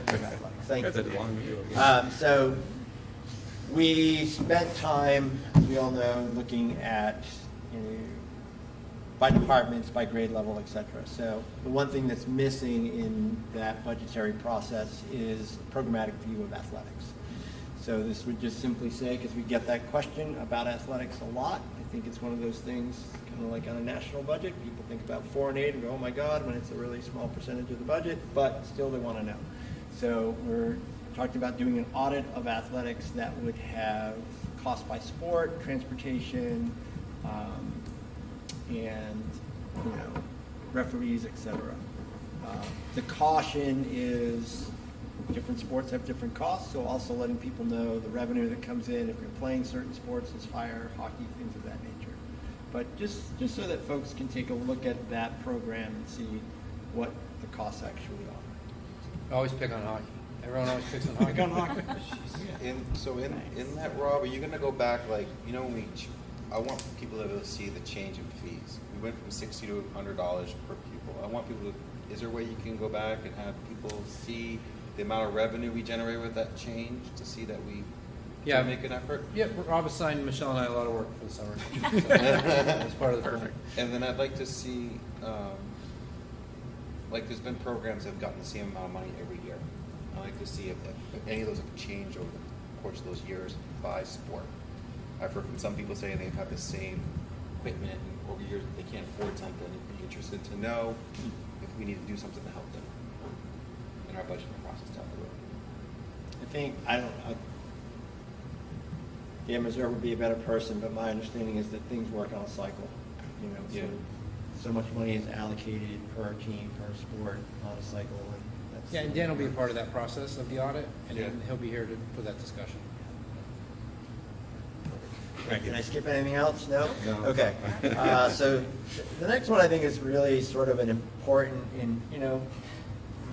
we talked about changing hiring practices and thinking about hiring, and the mentoring program is a big piece of this because it will take some of the weight off of administrators so we can hire people that are either fresh out of school or have a few years of experience with more confidence that they're going to have the supports in place. But to tally the salary costs of outgoing staff to the salary costs of incoming staff to see if we are doing things and hiring, if we went out at MA 30 and we brought somebody in at Master's 7 or BA 5, and just how that's all working out in time, those would be considerable savings because they're going to compound upon each other year over year as you keep that person in play. So we've asked Mike to take a look at that. The one thing that we talked about was the benefits piece, because you really can't include that in there because somebody leaves with a family plan and somebody comes, that's not really a fair metric to measure your cost with. So just in terms of the salary line. And that's something that we'll see September, October. Yeah. Once hiring's wrapped up and people will have a good sense as to where we fell. And that, you can help me with this, that's a goal, not an objective, at least in my understanding. So we're not saying we have to hire somebody no, we're going to continue to hire the best candidate, but all things being equal, if we can hire a really good candidate with less experience and bring them to our district, then we're going to do that. I think previously there was a lot more, when you don't have a strong mentor program, just as an administrator, if you're interviewing, you are thinking, how much time is it going to take away from my other duties? So I think some of the structures that we've established in place have allowed the opportunity for administrators to be like, okay, I've been teaching for 3 years, going to partner with this person that really builds a foundation that allows you, knowing that it's not going to be a total time management piece, right? So that has been, it's just allowed a different opportunity to find a diamond in the rough, or maybe take a risk on someone who's fresh out of school, or maybe someone who's gone back into the profession. And those are a lot of big ones that you'll see tonight. So it really is a hiring practice. It's amazing how many of the contracts I'm signing, and it's new for me that you're seeing 16 years, 16 years, 16 years, 16 years, Hopkinton has retained, which is phenomenal, but now allowing that new cycle of more inexperienced people getting to know Hopkinton and building them up to become Hopkinton. In that report, we offer someone early retirement, there's an amount that goes to them. Are we going to see in that when we recuperate that savings with the report you're going to provide to us? Yeah, that'll all be part of the breakout. Okay, all right. And I just cautioned the actual report because we're still in hiring season. Yeah, of course. So I like what you said. It's the goal. It's not the objective. I think the one that you can point to immediately is what I approached you guys about. The people that are applying for the special education jobs are all the ones with the years, the experience, the masters, because there hasn't been openings here in forever. So now we're getting applicants from Concord and Bow and Henniker and all the surrounding towns that have just been waiting. So you kind of see the domino effect of what we're doing in the hirings. And I think related to that, connecting to the strategic plan, is the idea of building relationships with Plymouth State, with Keene State, UNH to look for their best and brightest coming out. The Article 10 funds we talked about, so We missed another one. No, we didn't. Set in an administrative pool, please? No, he talked Yeah, I about got that. that in there. I'll just keeping them on track. Thank you. So the Article 10, we discussed a little bit in whether or not we should be maxing that out. Michelle, you can hear me jump in, but right now we're looking at right around 527. Is that right? I thought dropped 50. 509. Yeah. Oh, I just did 504. 504. Yeah. By 3. So No, how much we can, Article 10, Michelle? Oh, sorry. I believe it is, sorry, I'm thinking the other thing. Yep. Yeah. I think it was It's five. around 575 or 590, yeah. Unfortunately, I don't have that Nope, that's fine. document with me. And that's the maximum amount that Article 10 can hold at this time. The max that it can hold at this time is 785,404. So I think the committee's view is we want to do everything possible to max that out and then look at other things that we might take off CIP. We've got a proposal on the SAU building to get some rehabilitation, badly needed rehabilitation, as we learned a couple of weeks ago. There's some water leakage and fascia boards that are in rough shape. June 14th, we'll know for sure where we're at with that and can bring that forward. And then the last piece, Norm will tell me not right, but unreserved fund balance. Budget committee would like to see some type of flow chart as to how those funds are being used. But we don't use fund balance during the year, so I'm going to go back to the budget committee and just speak a little bit about what exactly they're looking for in that regard. Yeah. Talk to Don, but a lot of it's how, you know how we put money aside at the beginning of our budget process, that we put into certain warrants, we put some into other areas, that comes from the unreserved fund balance. So they want to be able to see it in that time frame, and then our decision process at the end, which is the audit. So there's basically 2 times that it happens in throughout the year. So this board says, okay, at this time with the unreserved fund balance, we're going to take $200,000 towards this warrant. At this time, we're going to take this, and then the year continues to go, and it grows, right? Every meeting we see it, and then when it comes to June 30th, we designate it to this and to this and to this. Yeah, I guess what I'm confused about is that's what the audit is. Yeah, but the audit simply articulates where the funds came from, and then we articulate how it was spent at our last meeting, whether it went to Article 10 or whether we chose to put it into other. So maybe we just need to be clearer at the end of June how exactly all of those funds went. Are they concerned, Norm, that like when we go to them in January, February, that the money that we're asking the voters to vote on to come from undesignated fund balance won't be there at the end of the year to transfer there? No, No, they're not. I So think- I don't understand I why think they wanna want this know- information. My opinion, my take was, where were we inappropriately budgeting, and how do we get a surplus? No. Does that make sense? That's an easier explanation. Yeah. Like, And it ties into our finance committee goals of moving away from a fund balance Correct. anyway, so it just is a continuing education piece. Yeah. Yeah. okay. There's Yeah, no I think. like animosity or questions or anything. Oh, no. They're just they're just all wanna learn. support. Oh yeah, They no. all- I'm just wondering what their concern is. That's all. They're excited that we're doing this, that we're listening to them, and I mentioned to Don, you're going to contact him, and they're looking forward to seeing the work. They've been asking for it, and I'm happy to bring it. So, thank you for doing that. Sure. Awesome. Is that everything, Norm? Think so. Okay. Everything I got on my list. Doing a lot of talking today. So, onto the surplus or fund balance, it was really just, in the packet, it's a more updated thing, more updated financial. Michelle ran this morning. Just want to keep you abreast of the situation. I didn't want it to be a last minute thing. You'll see some things come your way. I know Michelle had a document in there. I think it was called. I think it said financial. Yeah, I think it says May 24th financial statement or something. Oh, that's the like that. statement, but you had, so in there, as Rob talked about, we're There's gonna one. have, we have a real number for the SAU. I Items like for what you business just called that. development. What'd you call that? Rehabilitation. Rehabilitation to the SAU structure.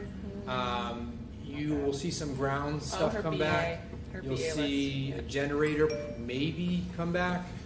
What else was on that list, Michelle? That's the one I was trying to find. So it kind of commingles a little bit only because of the fact that, some might come from a different source. Yep. But the bathroom is at the Harold Martin, there's a sink wrap, that needs to get done, that'll be coming. The Maple Street boiler room drainage issue, Yep. that's another item that we're having another opinion on. K-wall, the K. We did encumber money for the Maple Street stairs at the end of last year. The unfortunate thing is the vendor that we chose then changed their mind, and so now we're trying to find, thanks to Jody's help, trying to figure out somebody else to give us an opinion, so that might be higher than we had encumbered from last year's funds. So that might be a little bit of money that we might have to pay. What was that? I'm sorry. I missed the last That was the stairs from Yeah. last year. Okay. And that's about it, I would foresee, from fund balance right now. I mean, we have talked about before whether we want to pay the lease payment Oh, early. the lease payment, thank you. The That was fringes. another thing I know, we had in a folder. Yep. So really, it's just a heads up, update on the financial, it's in there. Yep. And that, by that meeting, we'll have the list, the numbers for you guys to discuss and make decisions on at the end of the year. I saw your hand go up like a student. Go ahead. I just have another thought as we're thinking about this continuing ed, as we're thinking about what will help people understand moving away from fund balance. As people, i.e. Norm, might remember, there was a lot of discussion around how we do budgeting and get revenue for food services. And it is complex, as anyone who has tried to actually read through all of our documents might be. And I don't really want to add to Michelle or Mike's workload for the summer, but maybe we could take a stab at doing a layman's version of budgeting for food service so that going into next fall, the budget committee and people can see what that looks like, because that's a big part of how we're doing our. That was a big number this year. Yeah. And when we think about next year, it's going to be a really big part of that. Yeah, and we were notified that the government is cutting off the free food as of June 30th. So even ESY, that all kicks back in. Yep. So, yeah, that's perfect summer work, actually. Okay. Yeah. Great. Perfect time. Great. And some Tom guy after a lot of that. the other one to put on your radar is the, well, Michelle, you'll get to that in your update. The vans. We'll talk about that later. All right, so that's really the update. Any questions on surplus or fund balance? So Surplus/fund balance? you guys are going to meet and do what you did last year and bring like a proposal to us and how. Yep. Okay. All right, that's awesome. Yeah, and just a little bit more of a front story on the SAU building. So clearly the siding and the paint that was probably 7 or 8 years ago was done is not holding. Some of the fascia boards are clearly rotted. There's some roof issues. We looked at some other options for an SAU site, and the reality is that building is ours, and it really is at a point where it needs to be buttoned up so that we're not losing value. And we got a pretty good bid on roof, siding, windows, doors, and then the inside is another matter in terms of making it more efficient office space. That makes it structurally, I like rehabilitate. It's going to rehabilitate it to make it the windows, the doors. We are in the process of contacting that person for the other stuff, but just so you know, it needs it. Like if it doesn't have, it's in the CIP, all that stuff. So that's the structural stuff. So this sounds like deferred maintenance that we didn't tackle it with the building project. So. Yeah, I mean, we already have a roof leak. Yeah. I wouldn't put that towards classified as a building project, would you? No, No, I'm it saying did not do it it. was Okay. not touched. I thought you meant use those funds. Okay. Nope. All right. I was saying We're clear it now. was Okay, not yeah, touched we're in the clear. building project. All right, perfect. Okay, so that's it. Now are you doing policy? Yep. I left it on there. Yep. Just don't forget the 5,000 for the fence or whatever it was. It's more than that. $8 grand or whatever, 16. Talk about it. That's fine. All right. Any other? We're good on fund balance and finance. Mhm. So for there's just one second read tonight, which is the JLCF. It's the wellness policy where we made the one small change about that the district will provide a regular hot lunch for any student who has forgotten lunch. And Jim, I did check into the physical activity component of this policy. So physical activity is covered in IMAH, and that policy IMAH is required by state statute. And then this policy also has additional statutes that require that we touch upon it, which is why they are two separate. And IMAH touches on physical activity. It's a little more explicit in what we have kids do. So that's the reason behind why you find physical activity in more than one policy. And did you find the policy that is, I don't think it was required by a statute. I thought it was something that the superintendent brought forward independent. I don't remember. It was for breaks, forgive me, it was like for, if there was learning happening for more than 90 minutes, it was a required physical break.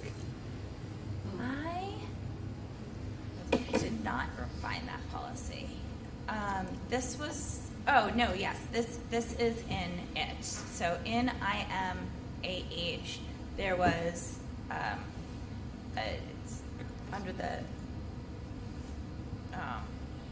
statute is it's an education statutory change for daily physical activity, which is why it's a very recent one. It came in 2019.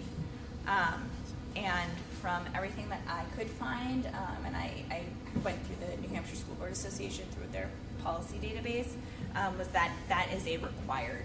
It's listed as a required policy. I don't know. Are you looking to repeal the one specifically that? if we- That's what I'm looking to do. Okay. I'm just Okay. curious if it All right. exists. Okay, so. we'll look into that. Okay. That's So- the one that was, under your assumption, sorry, Andrea, Yep. brought forward by previous administration. Okay. And the reason I'll just say the reason Yeah. I would like us to revisit that is because I'm not sure it's enforceable or if we're enforcing it. So it just feels like it's something that's hanging out there that's not required and isn't being enforced. And so I'm not sure why. I question why we have it, and so that's So why. And I'm sorry, I cut you off. No, you're great. I'll put IMAH, the policy, which is daily physical activity, onto the policy committee has not, we haven't had any meetings because we're phasing out policies for the end of the school year to pick back up next year, but I will put that one on there. It looks like that specific component was an additional piece to the required Okay. policy. Gotcha. Because I can see how it's written. Isn't Mr. O'Brien on policy next year? He is, but he's not yet. Okay. So I don't need to do this work. Mr. Flynn, I appreciate you. he's trying to Just get asking. it done first. I'm having Rob write a foreword to something. Like, I'm busy. I tried to get you to write it. Yeah. I have So one question. yeah, on the wellness one, go for it. So, Mike, if you could just check on this, but on the fundraising and concessions part, what's allowed and what's not allowed. So we went, through a phase where if you're the class advisor and you're doing a basketball game, you have a litany of candy, chips, hot dogs, things that people consume at basketball games, to having a healthy option, to having all healthy options. It just, for lack of a better word, it seemed a little draconian at the time, and I just would like to revisit what we're allowing and not allowing in the world of, those kinds of events and concessions. Yeah, it's probably a good time to just reevaluate because we weren't selling forever too because of the pandemic. So we can certainly at leadership talk about that. Thank you. Class advisors, thank you. Oh, I see. The approved product list. So we can continue moving the policy forward, but then look at the approved product list. Excellent. We do have two final reads tonight for approval. We have DKC, which is expense reimbursements, which is a required policy so that we can sign off on getting some grants. It's required. And we have IKE, which is promotion and retention of students. Are there any questions on either of those two? Great. So I'm going to go ahead and make a motion to approve policy DKC expense reimbursements and policy IKE promotion and retention of students as presented. Second. Any discussion? No. Seeing none. All in favor? Aye. Any opposed? Great. Those are done. And that's it for policy. Send an email. All right, on to the superintendent's report. Oh, so we're going to start with personnel. I was at a superintendent's meeting today for the entire morning till about noon, and the topic of discussion continues to be hiring and how many empty spots there are. I would have to say we are not in that category. We've been very fortunate with the support of the board and the early retirements, opened up positions that haven't been open in for years, and again, I think people have been targeting us as a spot where they want to be. Through that process, as you can see through all the onboarding packets, if you checked it out, we have a wide range from right out of school to a couple years experience to multiple years experience. So within that, a couple things. Charlie is going to be a science teacher. Welcome back. You did a student teaching here, did a year here, and then no position available. So one of those, keeping an eye out. I always want to say Callie, but it's Kaylee. Mary Grace, 2 kindergarten teachers that are going to be joining our staff. The reason for that is we have an enrollment number already of, what did I say, 58? Yeah. 58 already. So we could anticipate that probably with move-ins, stuff like that over the summer, getting upwards of 65. So we'll have 4 teachers next year, which is great for the kindergartners. Isn't that the plan moving forward, though? Yep, that was the. Zero That was through- there's no new change, no budgetary impact, nothing. But moving forward, the goal of the district 4. is to maintain 4 from kindergarten to Yep, 6. we had that discussion in October. Great. Yep. And then Lauren is going to be school counselor here at Maple Street. I guess I'll just direct on why there's an opening for that. We had mentioned Laura Alamo is now going to be transferring into our school psychologist position. So that opened up that spot. A couple domino effects there. So another domino effect with the Krista McAuliffe. Remember, Liz Cannon is taking a sabbatical. Sarah Duvall is going to be Liz Cannon, and now Joe Montano is going to be Sarah Duvall for the year. So those are those domino effects that are playing out there. So you saw the hiring, you saw the transfer, you saw the Krista McAuliffe. Then another. What was Christopher? I know I've read this 1,000 times. No, I know, but what is the actual position at the school? Oh, reading specialist. Thank you. Yep, got it, thanks. One that I was really concerned about was, you guys are aware that at the high school we'll have a long-term sub-position we mentioned earlier in the year for Kate Ragluth, who's having a baby. And that is an area that you're always concerned about. It's definitely a critical shortage. Believe it or not, this kind of fell into our lap. Kim Stevenson works here at Maple Street as an IA. And Amy had told me that story, so I said I need to talk to her, and we brought her over, fluent in Spanish, pretty good in French. So she's in the process of connecting all the dots so that she will be, we're nominating her tonight for the long-term sub-position for the Kate Ragluth, which will help us there. So great, she's a part of the community, students here, but also helps that world language department significantly. So any questions on personnel? I'm just surprised how many applicants you got. It's a lot. Yeah, and you saw Yeah. in those sheets, you see how many applied, how many we interviewed. And then last in there, sorry, I did skip, is ESY as presented. You can go into that folder.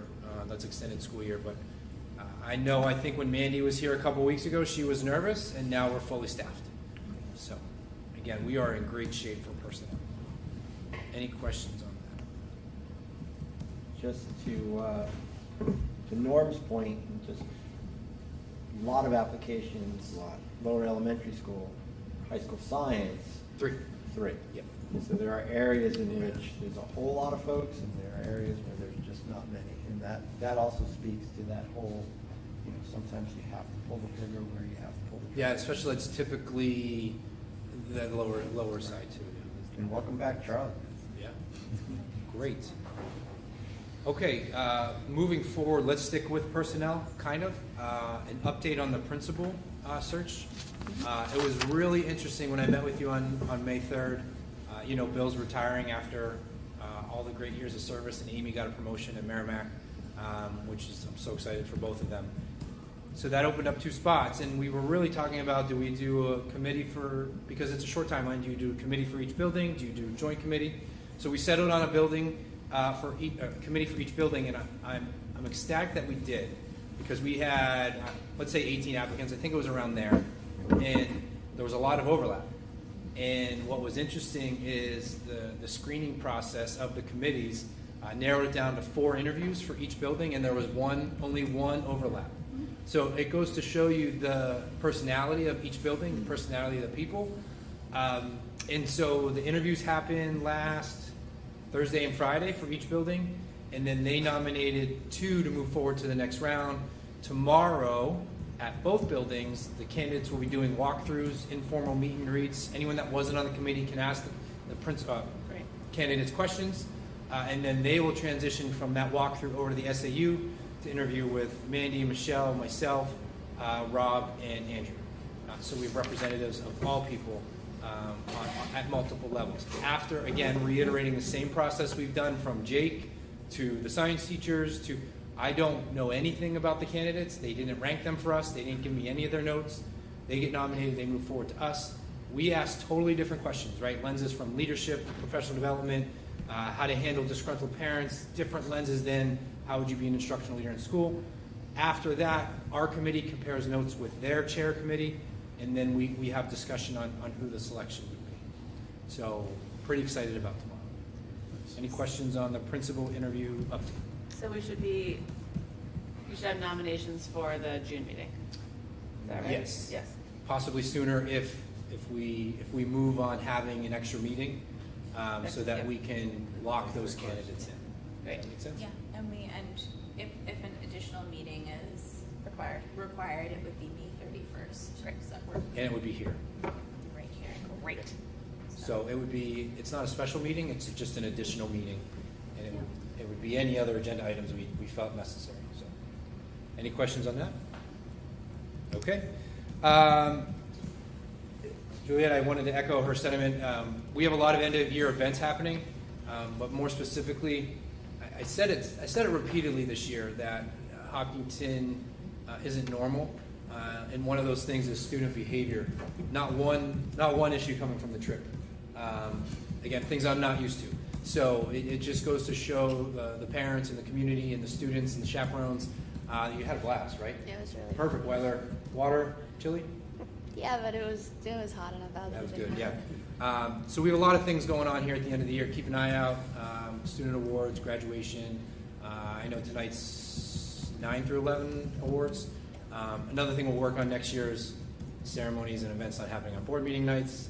Again, different types of transition. So we're certainly moving on that. But keep an eye out. And again, the students have been outstanding.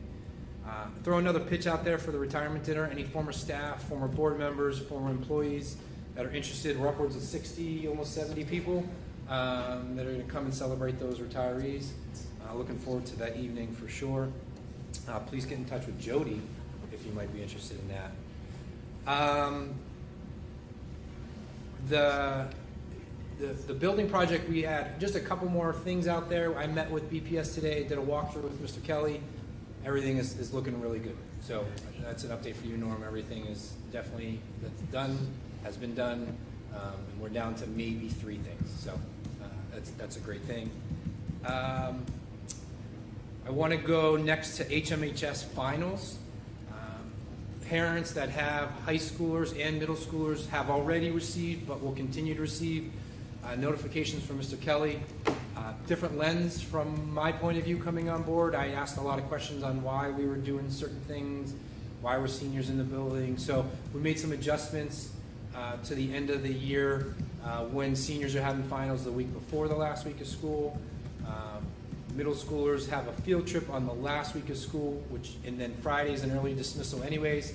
But because of finals, we kind of, not to go into details, just notifying everyone. A lot of details allowed us to make some changes that I think will help the building, the kids, all the bus flow, lunches, all that type of stuff. So keep an eye out at that if you have a 7 through 12 grade student. I think they'll be positive. We'll find out, and then that'll help us move forward.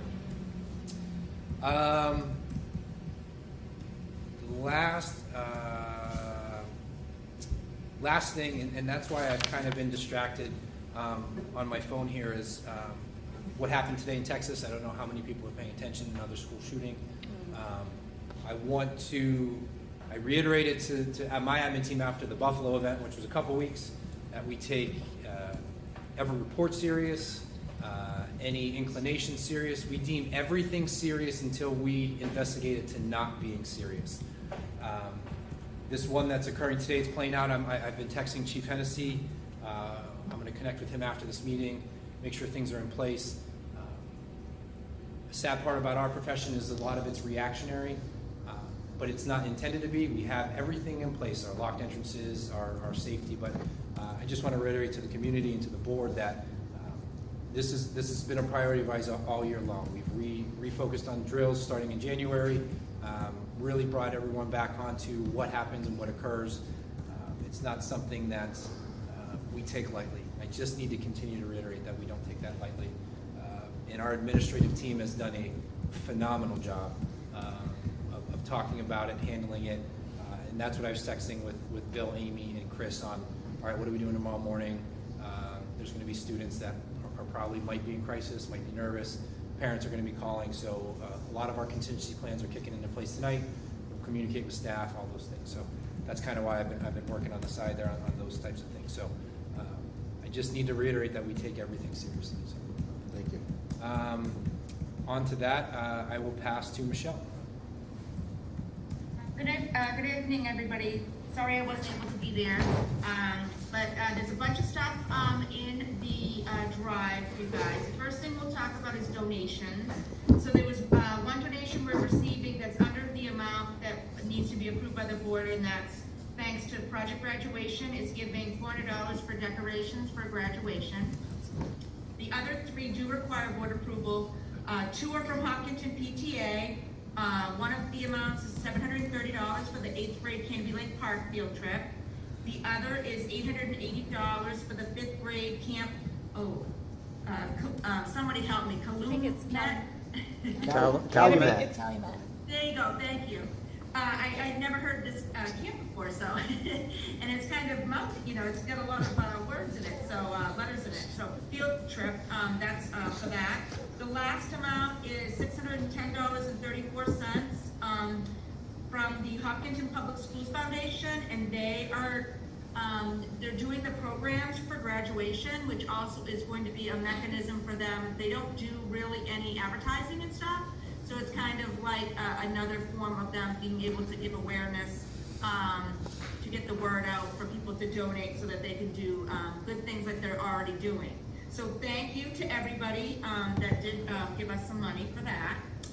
The next item is I did a summary, a memo from the business office. We talked about a bunch of them already as far as quotes that we're obtaining right now, whether it be from building project leftover money, or fund balance. One item, Mike kind of alluded to it, that I didn't mention earlier, but it would affect fund balance, is the van today would not work at all. And so we actually had to have it towed. And Friday it will be looked at by Kentucky Auto to determine what's the status of that. So I'm gonna go a little out of order because it kind of goes hand in hand with this. So we did drop off 2 buses, the buses that we don't use anymore at the state auction that was this weekend. I've not heard yet as to what we're getting for funds on that, but depending on what happens with the van, what happens with what we get in, there might be something that we need to do sooner than later, and we do have the vehicle trust that we could also tap into. The hope would be to think about that with Jim, which I know he's been great already, because I knew he was going to get on board. I've been saying, I had to purchase a couple lawnmowers recently and a trailer. And so anyways, this would be another item depending on what is wrong with it and the age and everything, what we're going to do with that. So more to come on that. The next item, we already talked about preschool, so that's more to come in the future.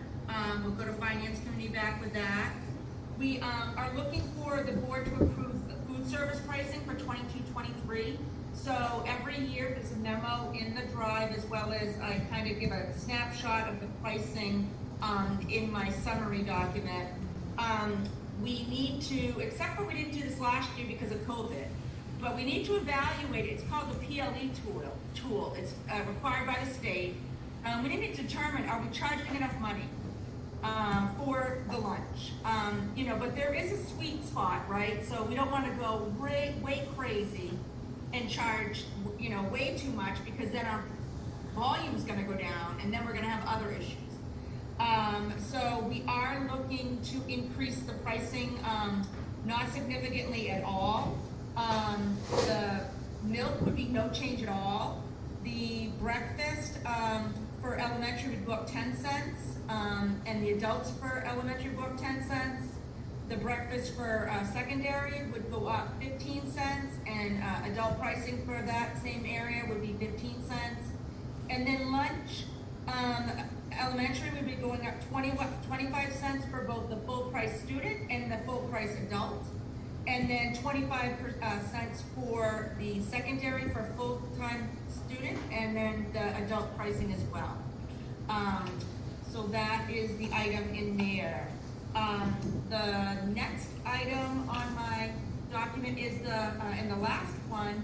So the wellness policy that you guys are approving, one of the items in there is by policy, every 3 years, a report needs to be done. And it not only needs to go to the committee and be part of the committee formulating this, but it needs to come to the school board. And so that document is in the drive for you guys to review.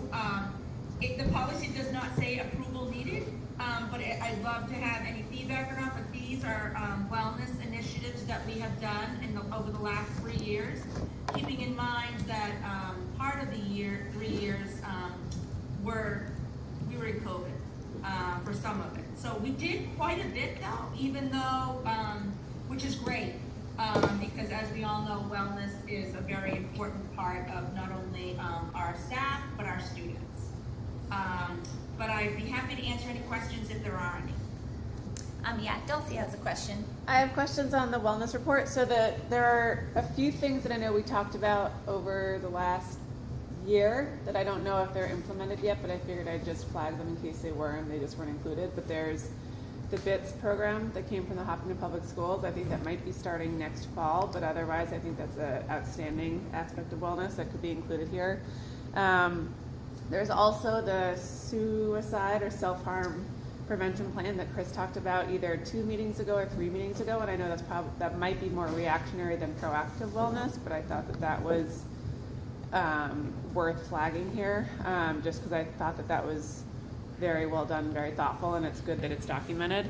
And then I also wasn't sure if we talked about any of the arts work that we do in terms of being part of wellness and therapy, because I know that there is significant emotional wellness aspects of arts and creative therapy. So just wanted to see if we could flag anything or if we do anything there or otherwise. Yeah, bid's already started. Great. Sorry. That's pretty awesome. Michelle, can you refresh my memory with the MSS stairs for physical education and wellness office? What is that quote for again? So it is Jordan Whitaker's office right now. There's a door there, but there's no stairs. And so it was back and forth. The state felt that we didn't need the door. GPL measured it. I think actually Mike was with them, and we actually do need. We are like a little bit short of it not being required, right?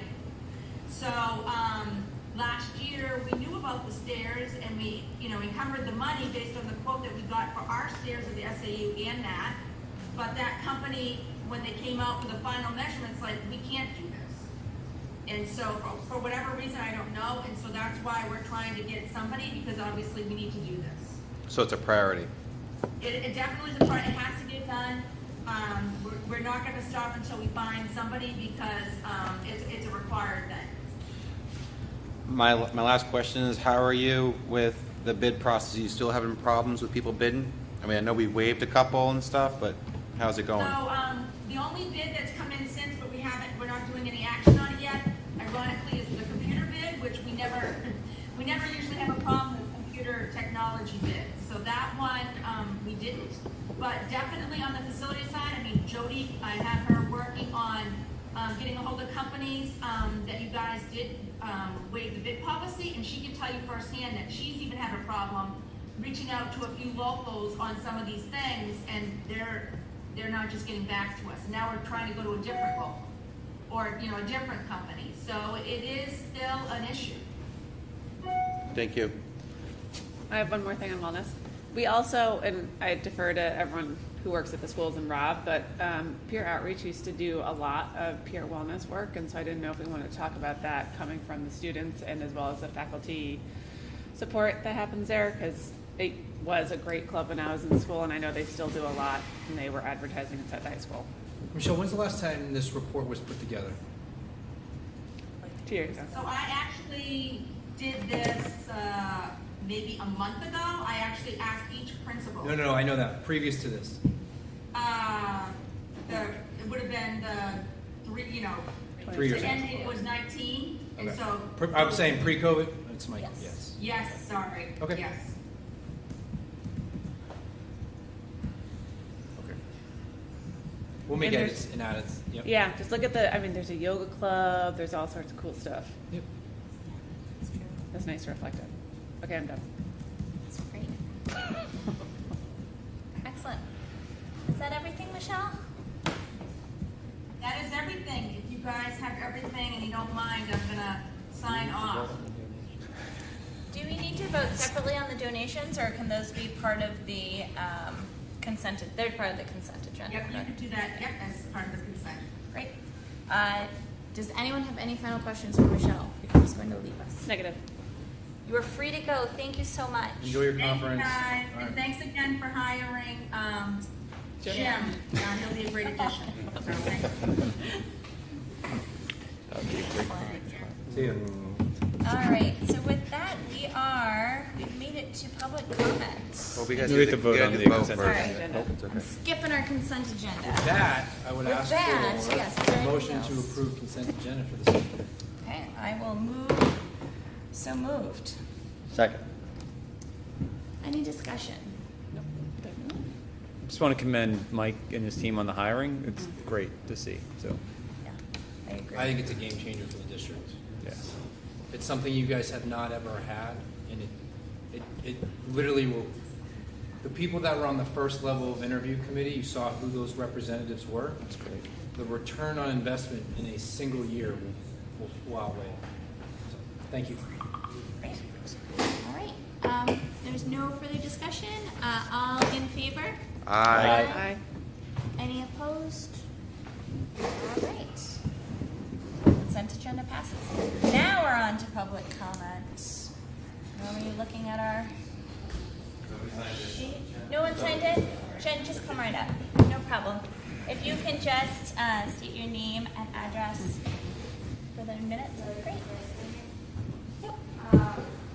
So first, I'll just quickly, I've been meaning to email you or meet with you Okay. about the principal position, so I'll just quickly say it here, just someone that believes and fully embraces the science of reading.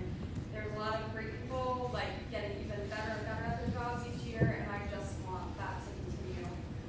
So I've been really impressed with the changes I've seen at Carroll Martin, and I would hate to see someone come in who does not believe in the science of reading and is not ready to, take that on and continue to improve it.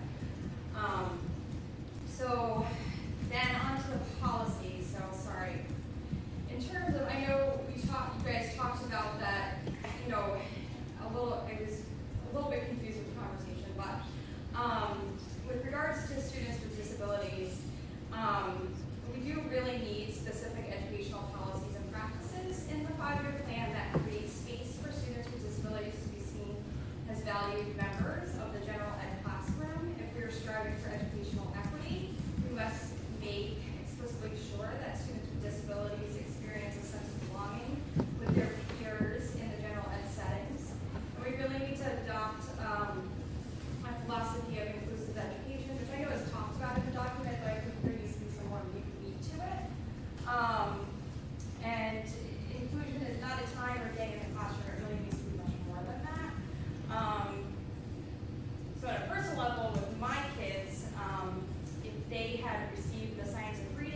it kept bothering me. Like the plan kept bothering me. I'm like, what's up with this?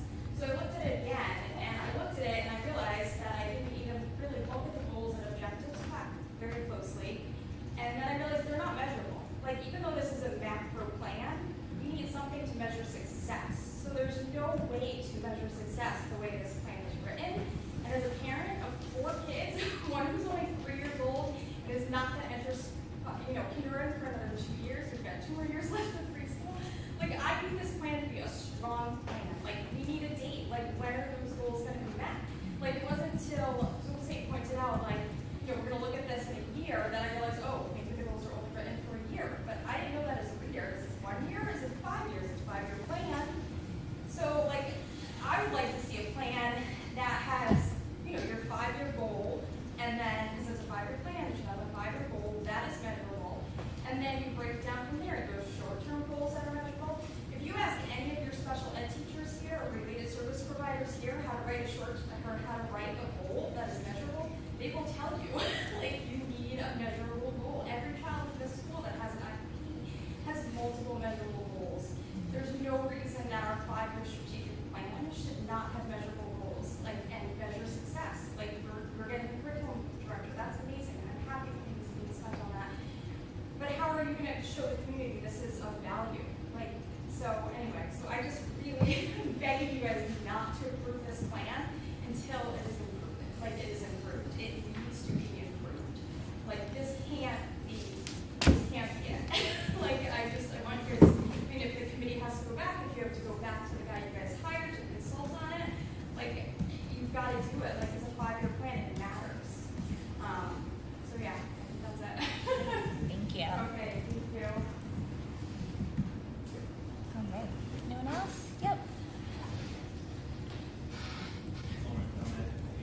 Maple Street. I'm going to go to the strategic plan. I had a question as well. I think it's page 7. There's a graph on there about projected enrollments and grade combinations. I didn't quite understand why it laid out the way it did. It jumps around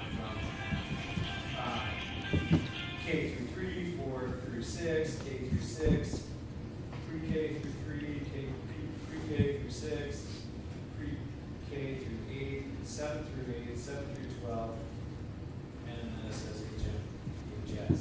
But there's not even a total line on there, so it's kind of confusing. I don't know if you guys looked at that, or that chart just looked confusing for me. It juggles over, it overlaps, there's not a total, it bounces around, and I don't know why it laid out there the way it did. It doesn't really relate to the schools or I think those are our school combinations. So Harold Martin is K3, Maple Street is 4-6. Our elementary schools are K6, and then PK3 is also Harold Martin. That would be my guess as to why they were laid out that way. but it doesn't have a total on the end. You're looking at it as a whole, how many students you have, and then it doesn't show a total. It just looked a little all over the place. That's my 2 cents on that. I was also curious if the 5-year plan has any correlation with the NEAS 5-year report, and if they'll overlap in that report. I know it shows strengths and weaknesses. That report has strengths and weaknesses, but some of what's in there is not included in the strategic plan, and I think some of that stuff should get pulled over. It sounded like the finance part definitely came up a lot in the discussion with me and some others, and by the sounds of it, you're going to try to put a disclosure in the 6th bucket that is not in this report because we have specific committees that handle all those. That would make sense because finance clearly is a big section of that.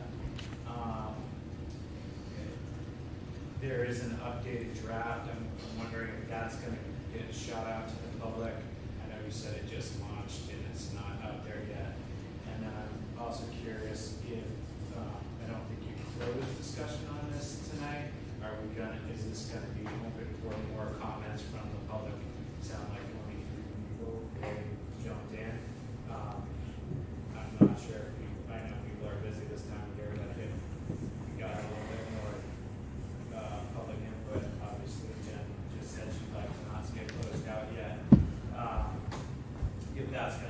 case, and that will reopen this at the next board meeting. Under finance, Jim brought up when forecasting the budget where there could be some confusion, and I understood where he was going with teacher salaries and that they could change. But I do see valuing, maybe the term would be forecasting them. You said you'd like to put a disclosure in there that it's not the actual budget, don't go looking and calling us that these are numbers. They're not necessarily projected, but they're forecasted, give or take. And I think you can tell by saying that could be confusing down the line.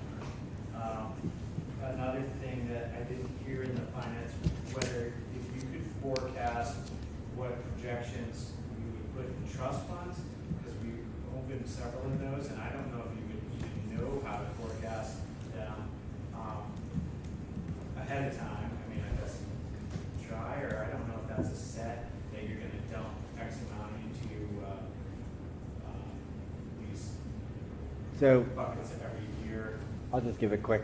So it depends, right? Yeah, If what's we've left over at we've the got a end. lot of undesignated fund balance that we can dedicate versus what we're going to ask to raise and appropriate.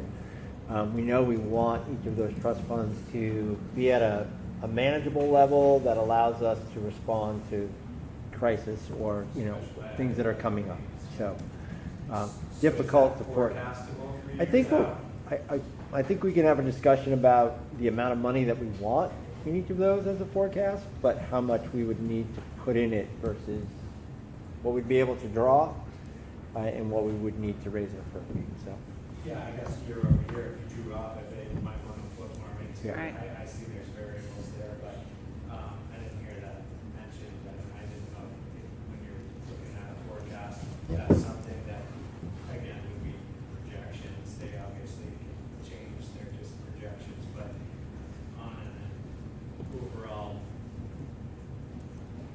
looking at the big picture, it seems like we've done quite a bit of money this year into trust funds, so why not include that in the report?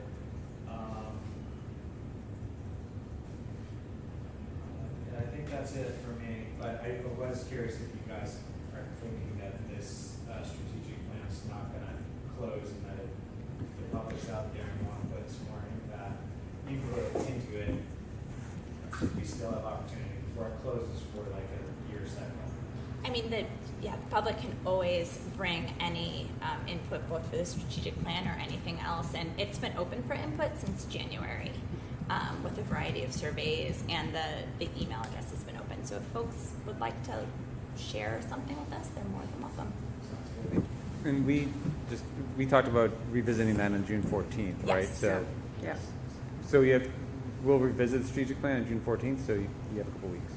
That's Can I ask a clarifying question from the board? You're writing a statement in finance for this. To me, that's not another bucket. That's just tying everything together. Would that be I want to make that clear. It's not a bucket. It's kind of correlating everything together that is in our statement. Okay. Okay. Thank you. Any other? No? Good? Good? Great. All right. I'm going to go ahead then and close public comment for this evening. Thank you. So we're on now to other business, old business, and committee updates. Does anybody have any updates? I do. Great. All right, CIP. Okay, so we have made, as we discussed against our board goals, I think really solid progress in the CIP to mapping out to 2030, 2035, which people can look in that humongous spreadsheet that we have. We solicited formats from other districts so we can look at what might be more ingestible to people who don't want to see every single line item on there.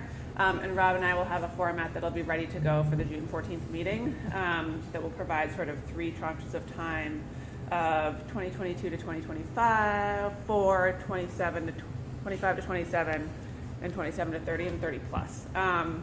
Because our goal is basically to be able to look at where are the peaks and sub-peaks going to be in terms of our planned expenditures and what we think will probably likely be maintenance expenses. We had made really good progress on that. We have a couple of larger items that have surfaced in the last couple of weeks in terms of the RT unit in the high school auditorium, which is the air conditioning. We think we will be okay through the end of the year, being able to do what we're doing with air circulation, weather dependent, but we're watching it. Also the Cowell skylight system in the high school we're taking a look at. One of the things that we're thinking about is we're gonna have I think a pretty solid plan for the June 14th meeting, but we also just hired Jim, and so we really want to get his perspective over the summer when he starts, because he might have a different facilities perspective in terms of looking at short-term, medium-term, long-term, and thinking about how to think about the best positioning for the buildings and their maintenance and their care, as well as that bottom line in terms of what is going to be the impact for both the funds that we have in the trust, as well as what we're going to be asking from taxpayers. So those are some of the considerations that we have. It's a live, dynamic conversation. We'll keep people posted. Yeah, he's actually going to, I already talked to him about the transition. He's going to join the next meeting. Great. So perfect. He's working before he's working. Great. Yeah. I was going to say, could I talk to him? Yep. Great. Awesome. Thank you very much. Other committee updates?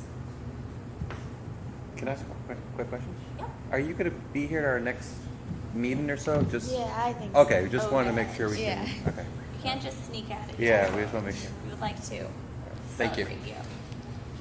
Awesome. No other committees? Wait, we didn't talk about it, and I know that the 14th is right before graduation. Where is graduation going to be, just so people... It'll be at the barn. Great. Yep. Thank you. Excellent. And we're having a meeting on May 31st. That's set in stone. So, Let's just see how tomorrow goes first. yeah, so Okay. so our next meeting is going to be June 14th. If we need to add an additional meeting, it will be May 31st. Got it. Here, and that will be noticed appropriately. There is a need for a non-public session tonight, so I am going to move, unless there's any other business.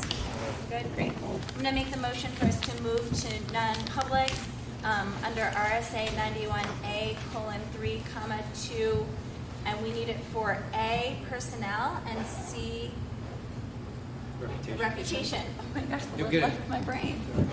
So moved. Second. Okay, we have a move and a second, and this is a roll call vote.